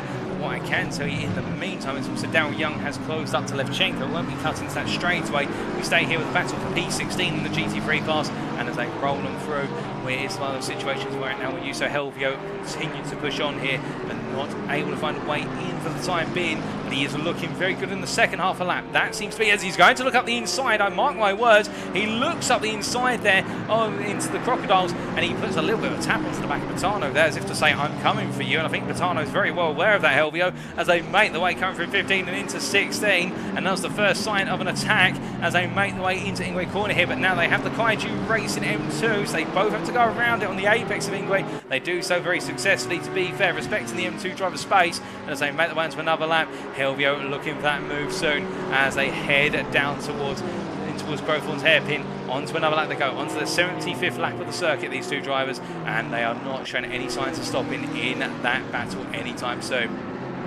As they roll them through the corners, I can tell you that Robert Smith in P14 had a little bit of an off, and in the meantime, it is the case that Daryl Young has found a way past Levchenko. Let's see if we can see what happened. This was only moments ago as we cut to the camera, and there is Levchenko as they came down into the Crocodiles, and well, Levchenko there a bit slow through the corner, a bit of a tap from Daryl Young. Now coming through Cheetah here, both drivers okay into the corner. Did Young look for it into Ingwe? No, he waited, but as they rolled on through, it must have been coming out of Ingwe and heading up towards Crowthorne's corner here, and you can see, well, there is Krachenko running at pace and Daryl Young very close, and as they made their way down to the braking zone, was it up the inside? It was indeed. He looked to the inside, he had the momentum, and he decided enough's enough, I'm going for it, and he got the move done into the corner up the inside there. As we cut back to the real-time pictures now, couldn't quite see the full move being completed, but Daryl Young has got through into P7. It's now a 10-second gap to Philbinger in P6, but Philbinger has had, oh my goodness, I was going to say Philbinger's had an off, but how much would that affect him? It's going to affect him very dearly, because where is Daryl Young? There is Daryl Young. That has literally destroyed that 10-second advantage that Philbinger had. Daryl Young yet could come home in P6. It's not too far away. It's a gap now of about 3 to 4 seconds. Daryl Young here is definitely on course for a potential P6, but you can see a little bit of a weave there to try and break the toe to Levchenko. He does not want Levchenko coming back him. He knows he can take P6, and he does not want that McLaren getting anywhere near him to try and reattempt to move now as they make the way into Crowthorne's corner once again, and you can see Philbinger under huge pressure as into the pit. It's Daniel Austin's. My goodness, now where is Ian Hall in all of this? Because that is an unexpected pit stop, and Ian Hall is making his way. Well, actually, I don't think this is going to be too bad for Austin's. I think it's a splash and dash on the fuel, because Ian Hall making his way down through mineshaft, and it may be the case that Austin's has decided to take a safety stop. Perhaps they're putting some more fuel in the car to go for fastest lap. Perhaps they could even be putting some fresh tyres on. He's got enough of a gap as Austin's, and Austin's has already left the pits, it should be pointed out. So it is the case there's going to be no change overall, but that was a shock to the system. I wonder whether Austin's is going for fastest lap here, because to take that pit stop when I think he may have been able to make it to the end, maybe a sign of what is to come, but we will wait and see as he makes his way around. I can tell you, whilst all that's been happening, we didn't quite catch it on camera. Juuso Helvio's now up into P16 ahead of Patano in the GT3 class. And meanwhile, if you're wondering about that battle for P2 in the BMW M2 class between Taplin and Sil, it's still as it was, in the fact that two of them are still nose to tail battling time and time again, but they are being interrupted now by the GT3 pack coming on through, and well, that is a bit of frustration as Taplin now has to hold a wide line into mineshaft corner. He actually runs wide, and that's going to cost him dearly, as we can see. Sil looking for that potential move as they go into Crocodiles, but nowhere near enough to capitalise, plus he's got GT3s coming on through. I think this battle for P2 may be put on pause because the GT3 drivers come through, because that is Helvio making his way on past. And also going around the outside there, unless I'm very much mistaken, I think that is Kasbergen coming on through. They are all making, in fact that's Smith I think coming on through, but as they all gradually come through and make their way through the order, it is the situation now whereby Taplin and also Sil will want a bit of peace and quiet. Well, Taplin won't want peace and quiet, he will simply want the GT3s to be in the way, whereas Sil will want that peace and quiet so he can go on the offensive here. And as they make the way through the left-hander, it is the case of turn number 2, that is going up into the Dukeski sweep with 8 minutes to go. The battle is on once again, and another battle which is materialising. Nunes versus Kling in the battle for P4 in the class here. Kling has fallen backwards on pace, and Nunes has closed up in the end with 8 minutes to go. We could see 2 more changes in the top 5 orders. You can see coming up the inside there is that is the BMW M4 of one Alistair Leckie, and as he makes his way on through, Leckie's really pushing on. You can see there the indicator on for Kling trying to say to Leckie, go for on my left, and as they make the way into what is turn number 6 into Sunset, Nunes is trying to find a way on in. Will he be able to? That is the question as they make the way down and around into the corners. He's not going to at this point, he's too far back, but a little bit later on, definitely it's on the cards for him to try and make that move. And I can tell you that Daryl Young is moved up into P6 in the GT3 class. He's found his way past Cornelia Philbinger, who's just had another off, so it is the case that Daryl Young is going to be in P6, assuming things finish as they are. He will be coming home in P6 then in a phenomenal recovery drive. We'll wait and see how we've still got 7.5 minutes to go plus the final lap. Anything can happen until we hit that checkered flag. And speaking of anything that can happen, Cornelia Philbinger here battling with Levchenko for P7. The German in the Bentley under a lot of pressure from the Ukrainian in the McLaren as they make the way out to the final corner across the timeline. You can see Levchenko here has not got the straight line acceleration. Initially, the Bentley's so strong in second and third gear, but now as they get into the top gears, this is where Levchenko does, oh my goodness, and Levchenko trying to do the Mansell dummy there, trying to mirror what Mansell Cecil did versus Peak at Silverstone all those years ago, and in the process takes Philbinger out on the circuit, gives him a little tap on the rear, and I think that is the tiniest of mistakes in terms of miscalculating, and Levchenko then, what could have been a fantastic dive to the inside, has got it wrong, and I think the stewards are going to be taking a very close look at that one as a result now. And well, in the meantime, what do you do in this situation if you're Levchenko? I think you just got to keep going, and if Philbinger closes up behind you, give back. Well, Philbinger's actually not too far behind, and you can see Levchenko has backed off completely there, and that's great racing respect shown there by Levchenko, and the stewards will of course look at that and keep in mind that that was given that they gave the place back, but that was a little bit of a surprise to the system for both drivers as they make the way on around. As they continue through the circuit, it is the case that right now Levchenko pressing on with not long left to go in this race, and we will wait and see how it all concludes as he makes his way around and down through Lukop corner, and as he heads through the left-hander, staying in it for the time being. What about elsewhere on circuit, I hear you ask? Well, it's still the case that Taplin ahead of Sil, and what about Kling versus Nunes? They're still as they were, and we do look briefly to what is Matan Sandri here, who is trying to close up to the back of Smith in the very late stage of this race of P14. 5.5 minutes remaining in this race. Still time on the cards here for all of our drivers as they make the way on around, but who is going to come out on top come the end of it? That will be the question in terms of these little battles that are materialising at the last minute. We'll have to wait and see. Not long to go now for the taste of the checkered flag, and indeed the winner's champagne will be at the virtual champagne unless they've got some at home for our drivers racing as they make the way across the timeline here. 5 more minutes, and Sandri, well, in fact, well, I believe a lot of our drivers have just gained a place. Hold up a second, and Rob Taplin and Quinton Sil, it's finally happening. The two of them are side by side, coming out of, I believe, that is Cheetah, and well, we've been waiting for over half an hour, and now the gloves are off with 5 minutes to go, and Taylor goes very wide there, and he's Ingwe corner, and as they come on out, we've got a retirement from this race. I'm not sure who the retirement is, we'll let you know as soon as we can, but Taplin right now battling side by side with Quinton Sil, and he's had to use the runoff there to stay ahead, and as they make the way down towards turn number 2, there's going to be 3 wide as we can see coming on in on the inside as well as GT3s, and as they make the way through the left-hander, it is going to be Quinton Sil who finally moves up into P2 in the class with 4.5 minutes to go, and the Wild Things Racing driver has waited so long to try and make the move, and he's finally done it. Now can he hold on come the end? That will be the challenge. We will wait and find out.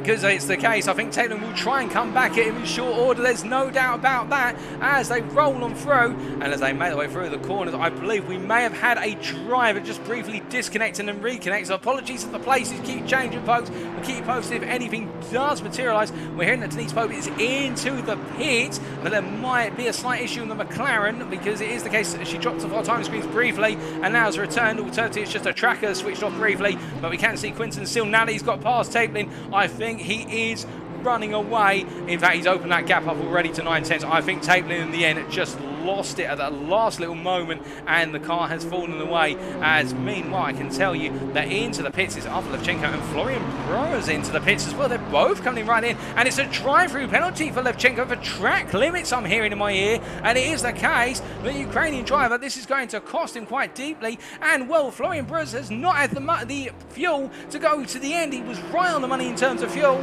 and it's not enough as he's been serviced, and now he'll be looking to leave the pits as soon as possible, and that is a disaster for the slow-mo racing drivers. They service the car. As he comes out the pit lane there with 3 minutes remaining, it's all kicking off, and Alex Curto, to be fair, for DNA Racing now moving up to P11. He will be very happy with that. In fact, he's gained some more places, and well, with 17.5 seconds between himself and Alistair Leckie, I think he'll settle for P11 at this point in the race. But as he rolls on through the left-hander here, you can see it is the case that Curto doing everything right. As meanwhile, are there any other close battles on circuit, I hear you ask? Well, we do still have the question of P4 in the BMW M2 class between Kling and Nunes, but given there's 2.5 minutes remaining, I think it is the case that right now Kling has got enough advantage. He's 8 tenths clear, but he's got some traffic coming through. That's Harry Phillips trying to make his way on through, and you can see Kling giving him the space. That will cost him a bit of momentum up into the Dukowski sweep. We will wait and see, but I think things could still turn as time goes on, as they make their way through turn 5 through barbecue. Kling goes a little bit wide. That indicator's still on there. Might be the case the indicator's stuck on at this point as they make their way down towards Sunset Corner. Pope has left the pits in the GT3 class in P20, so if that was a scheduled stop, well, I don't think it was a scheduled stop. It's oh my good lord, and that is Nunes being turned. As we look back there, that is Alex Nunes, who's been involved in a bit of an incident. What on earth has happened there? Only moments ago, and as we looked at Alex Nunes here and we looked at the helicam in particular, now I think Nunes may have had a GT3 coming up behind him as they made the way into Sunset here, or did he just get it wrong under his own volition? That GT3 is way too far back to get involved, or is it that's the Penguins Racing Machine, and they've just simply come through. I think it's the Penguins Racing Machine. I'm not 100% sure there. In fact, I'm not going to point the blame until we have it confirmed. But there was contact, and, well, Alex Nunes has been turned. Okay, now, the good news for him, with 1.5 minutes left to go, the good news for him is the fact that we not have to worry about losing the place, because his main rival for P5, Mark Ham, is a long way down the order in terms of time. So Nunes has just lost out on that battle for P4, but you'll still have a P5 in class today with 1 minute to go now. And, well, all questions will be, where is our overall leader? Where's Sakari Lehtinen? Well, he's right now making his way down towards turn number 2 here. So he's on to the final lap of this race as Harry Phillips is into the pits. And, well, Harry Phillips, I think, has just not got enough fuel. Now, where's Daniel Austin's by comparison? Austin's is way too far back to potentially have a shot at taking Phillips, whilst Phillips is in the pit lane, so it's a stop in the end to put some fuel in. The number driver's not able to eat the fuel out enough, but it is the case. Well, Austin's and Phillips have fallen by the wayside in terms of the fuel and the pace in the end, and the strategy. This one man has nailed it to the cross in terms of he's got everything right, and now he's only got to bring the car home with half a lap remaining as he makes his way on around. And where is our BMW M2 leader of OTL Racing in the hands of Andrew Pike? Well, he's right now making his way through turn number 7 there, so the M2 race will finish just behind our race leader in the GT3 class, because he has just been passed by Lehtinen with not too long to go. Lehtinen right now making his way through Leukop, I can tell you, but really as we do look to our leader, what's the story been for Lehtinen in this case? He didn't quite get pole, but he was very close in that battle for pole position, missing out by a 10th in the end, but he delivered where it mattered in the race. Here's the case. He found his way past Harry Phillips in the opening half an hour, and since then gradually opened up the gap, made the strategy work for him, decided to stay out longer than Phillips, stayed out on clear track whilst Phillips got caught up in traffic, and now with only 2 corners to go, it has been an absolutely flawless race for the Finn. And as he comes through the final corner, the checkered flag awaits him. It is going to be Sakari Lehtinen from Finland who takes the win here at Kyalami in the GT3 class in a superb run from start to finish. And behind him, not too far behind, it will be OTL Racing's Andrew Pike who brings OTL Racing to the checkered flag. It's a brilliant drive from OTL Racing and really sets their championship alight with regards to being right up there in contention. A fantastic start to finish drive. They were untouchable in the end. Meanwhile, finishing P2 in the GT3 class, it will be Harry Phillips who comes home from World Things Racing College GG with a great start to finish drive, putting him equal points with Lehtinen going into round number 3, and it will be Daniel Austin's as he makes his way on around. Well, he will shortly be coming to the finish line, but meanwhile we do cut to Quinton Sill, who has crossed the line already, the Wild Things Racing driver, P2 in the BMW M2 class, in a brilliant battle with Rob Taplin in the end. A fantastic drive from Sill, who started outside the top 5 at the beginning of this race, and Taplin there, P3, and he did not quite have enough at NSM Racing to hold on to P2, but I think the team will still be proud of him finishing P3. A great drive from Taplin, and then it will be Daniel Austin's here, who as he makes his way through what is the Crocodiles here, turn number 13, a little bit further back from the top 2, but the best of the rest in the GT3 class. He comes through Cheetah, and again, this has been a quiet race for him, particularly with Darryl Young making an early mistake. And as Austin's comes out the final corner, it will be a 3rd place finish for the AMR DANI3L Sim Racing driver, who crosses the line in a superb run from start to finish there. And we'll talk about surprise results. I think Ian Hall will not be able to believe it. The Quantum Racing team driver, he started outside the top 10. He wanted a top 10 today, and he's going to get a top 5. P4 for Ian Hall. A brilliant race on the Britain there, and it's going to be Richard Pixley who comes home P5. He's already made his way across the checkered flag there in P5 in the Bentley Continental for Wild Things Racing. And meanwhile, to complete our top 5 in the BMW M2 class, it is Christopher Kling, who started on pole, but that difficult start meant it was a recovery recovery drive. He recovered to P4 in a brilliant drive, and Alex Nunes there, P5 in the end, missing out on that battle for what was P4 right at the end, but he'll take a P5 and take it with him to round number 3. With that, ladies and gentlemen, don't go anywhere because we've had the race, but we've still got our post-race interviews coming up very shortly, and you won't want to miss them.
Alrighty, ladies and gentlemen, we are back and ready for our post-race interviews of our class winners, and we're going to be starting off with our GT3 class winner. That is the number 38 driver from Lehtinen Racing, that's Sakari Lehtinen.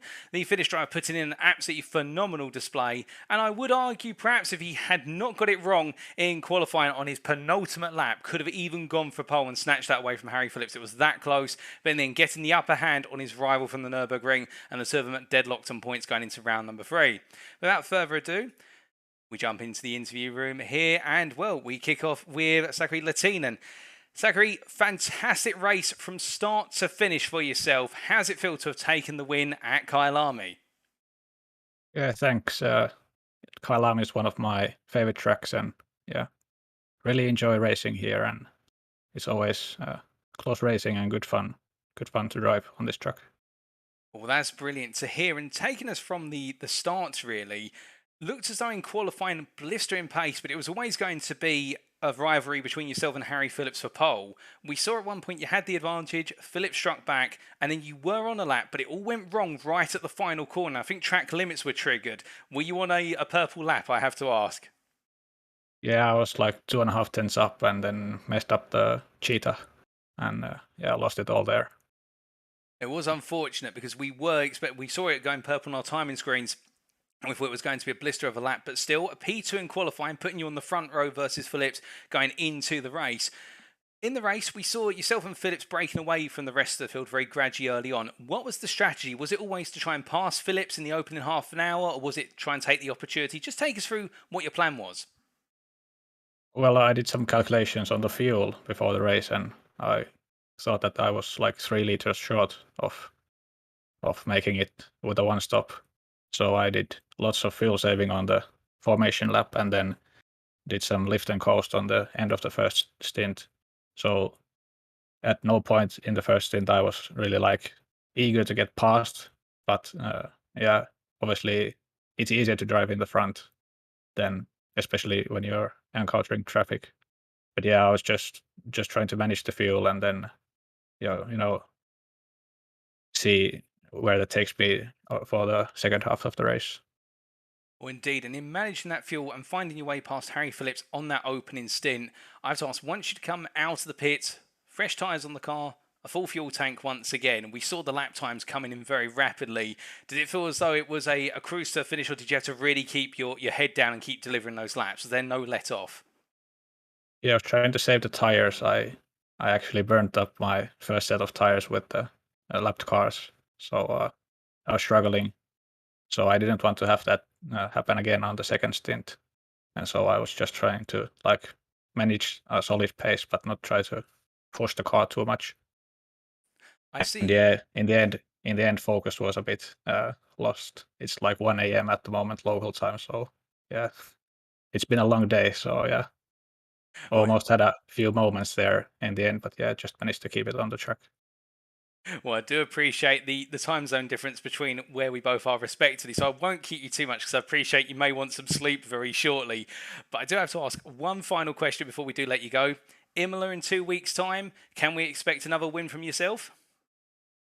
Well, Imola is not my favorite track, so I have to do lots of practice, and yeah, we'll see if I have the time. But yeah, I'm not like expecting to repeat this kind of performance in Imola.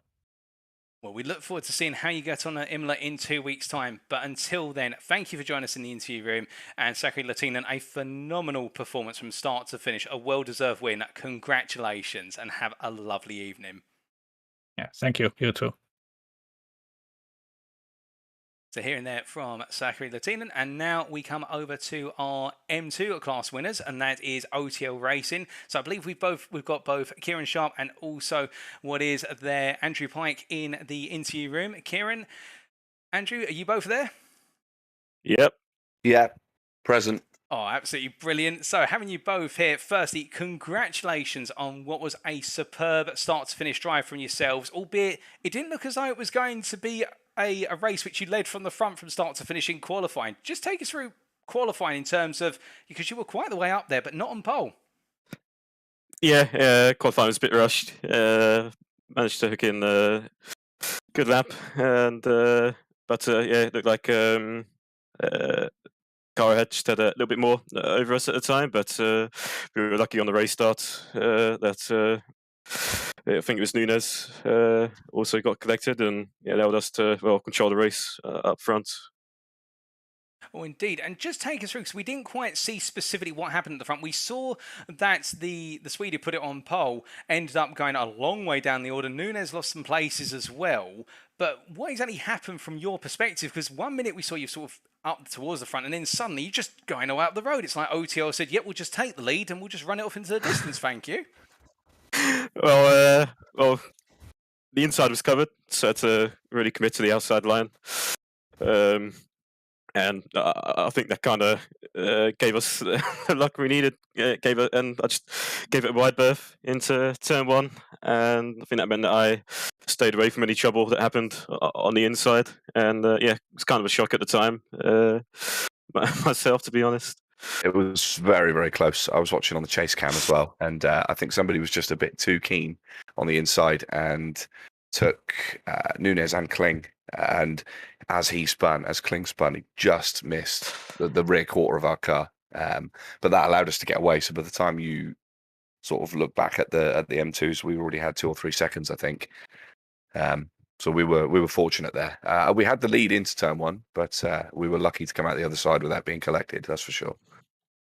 Oh, goodness me. Well, it definitely sounds like a bit of drama, but Lady Luck being on your side, I have to ask, did that change the way you looked at the strategy for this race, given that you suddenly found yourselves up front with an advantage, or was it a case of heads down, let's get on with the plan? A little bit. Knowing from past kind of endurance race, multi-class, it's really important to have a good track position before traffic comes. So that was the first thing in mind. Just make sure we're still leading when the leaders of the GT3s come past, as that normally tends to split you up. And well, that's what happened. We were just gaining in traffic all the time, handling it very well, and I think that's what allowed me to put a gap to P2 at the time before Fish Pike got in. Yeah. With that in mind, I do have to ask yourself, Andrew, with regards to, obviously, GT3 traffic coming through, you have to manage that. But of course, it became nighttime when you jumped in the car, so you can only see the headlights. What was that experience like, being the leader and thinking every couple of seconds, I've got to look over my shoulder for a fast charging GT3? Well, we definitely had a couple of more lucky escapes, shall we say. There were a couple instances where I had to open the steering into the last corner to not be collected. I can appreciate that from a GT3 point of view. It's quite difficult to judge our speed as well, particularly in the dark. But there were definitely some optimistic lunges into braking zones that we definitely had to react to. But as Kieran said earlier, we'd worked out that we'd built enough of a gap that all I really had to do was stay out of trouble and not drop too much time over each lap to the two behind. It also helped that Sil and who was in third? I forget now. That the two of them were battling as well. Which, yeah, that's it. Yeah, that helped as well. So, to be honest, my primary concern was the mirrors and just not getting collected. So, as you say, as it turns dark, it becomes quite tricky. But I think we did well. The big advantage as well with two drivers is that we've got one watching that can communicate with the other. Spot things that are happening. That's also been of substantial benefit there. But yeah, it was just a case of managing it, as Kieran said, really seeing the gaps and knowing where we might get collected and stay out of trouble. It's gone well for us. It was really enjoyable as well. Well, it definitely looked as though the OTL machine was thriving and driving out there, and well, it now, with the 2 results in the opening part of the season, you guys now are our championship leaders, subject to Shures and Kai's, of course, but I don't think any are coming your way in particular, on 121 points to NSM Racing's 115. How's that leave you guys feeling now with 3 rounds to go? Do you think it's now the time to make the breakaway, or is it the case the upcoming 3 rounds may not quite go your way?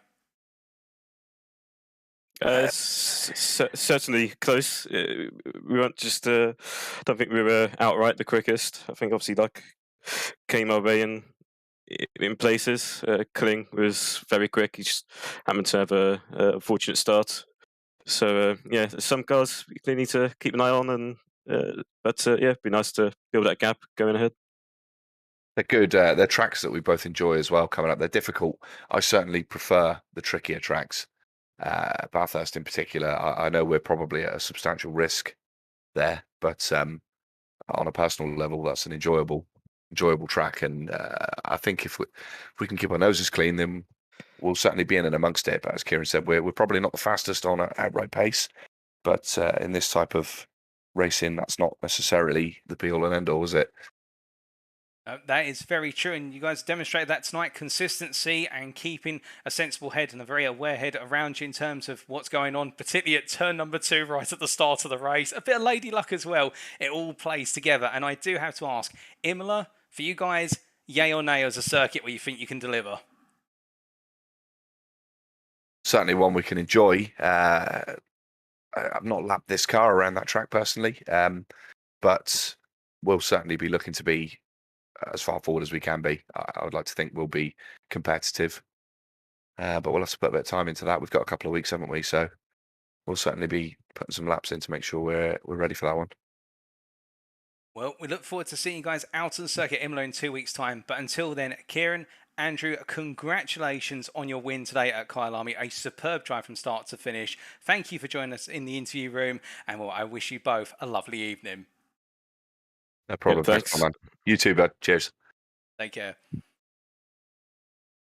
So here and there from our winners in both classes, we started off with Sakari Lehtinen from Lehtinen Racing, the GT3 class, and then we spoke to both Kieran Sharp and Andrew Pite from OTL Racing, and two very different perspectives there on the race. In the fact, in the GT3 class, when we spoke to Sakari Lehtinen, it was that outright battle with Harry Phillips, where he managed to find a way past in the end, but he was very focused on the strategy and knowing that the fuel was not going to take him all the way to the first stop until he managed to essentially save a bit of fuel. But in the process, he found a way past Harry Phillips and then gained the lead and was able to break away, particularly on the second stint where the fuel was less of a concern and he could start delivering.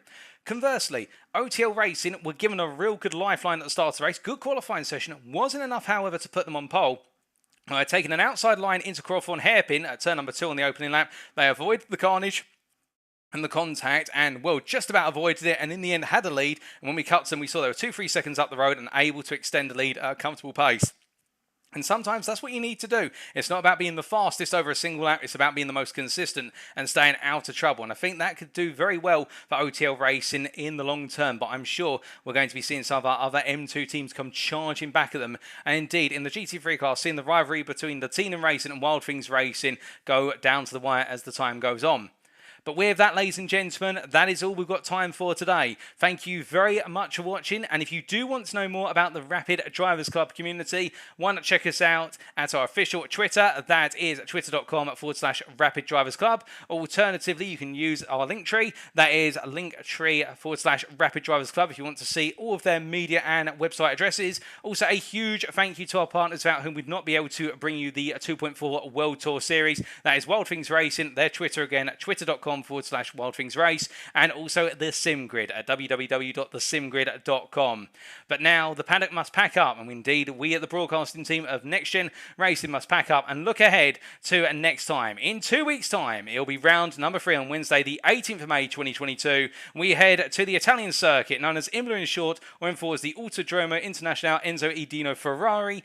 Unfortunately, I have to tell you that I won't be able to bring you the broadcast as of round 3 onwards due to scheduling, but never say never. There may be another broadcasting team that are able to pick it up, but regardless, I'm sure all of you agree with me. This is a fantastic series as we've seen in round number 2, and there is plenty of racing action ahead at the fast Italian circuit. And who will come out on top? Will we see breakaway championship leaders? We will have to wait and see. 2 weeks away, and you won't want to miss hearing what happens in round number 3. But until then, ladies and gentlemen, from all of us, whether we're at Rapid Drivers Club, alternatively at Wild Things Racing, alternatively the SimGrid, or Next Gen Racing TV, we appreciate you all tuning in tonight. And until next time, stay safe, stay well, stay smiling, and most importantly, remember to stay on track. Good night.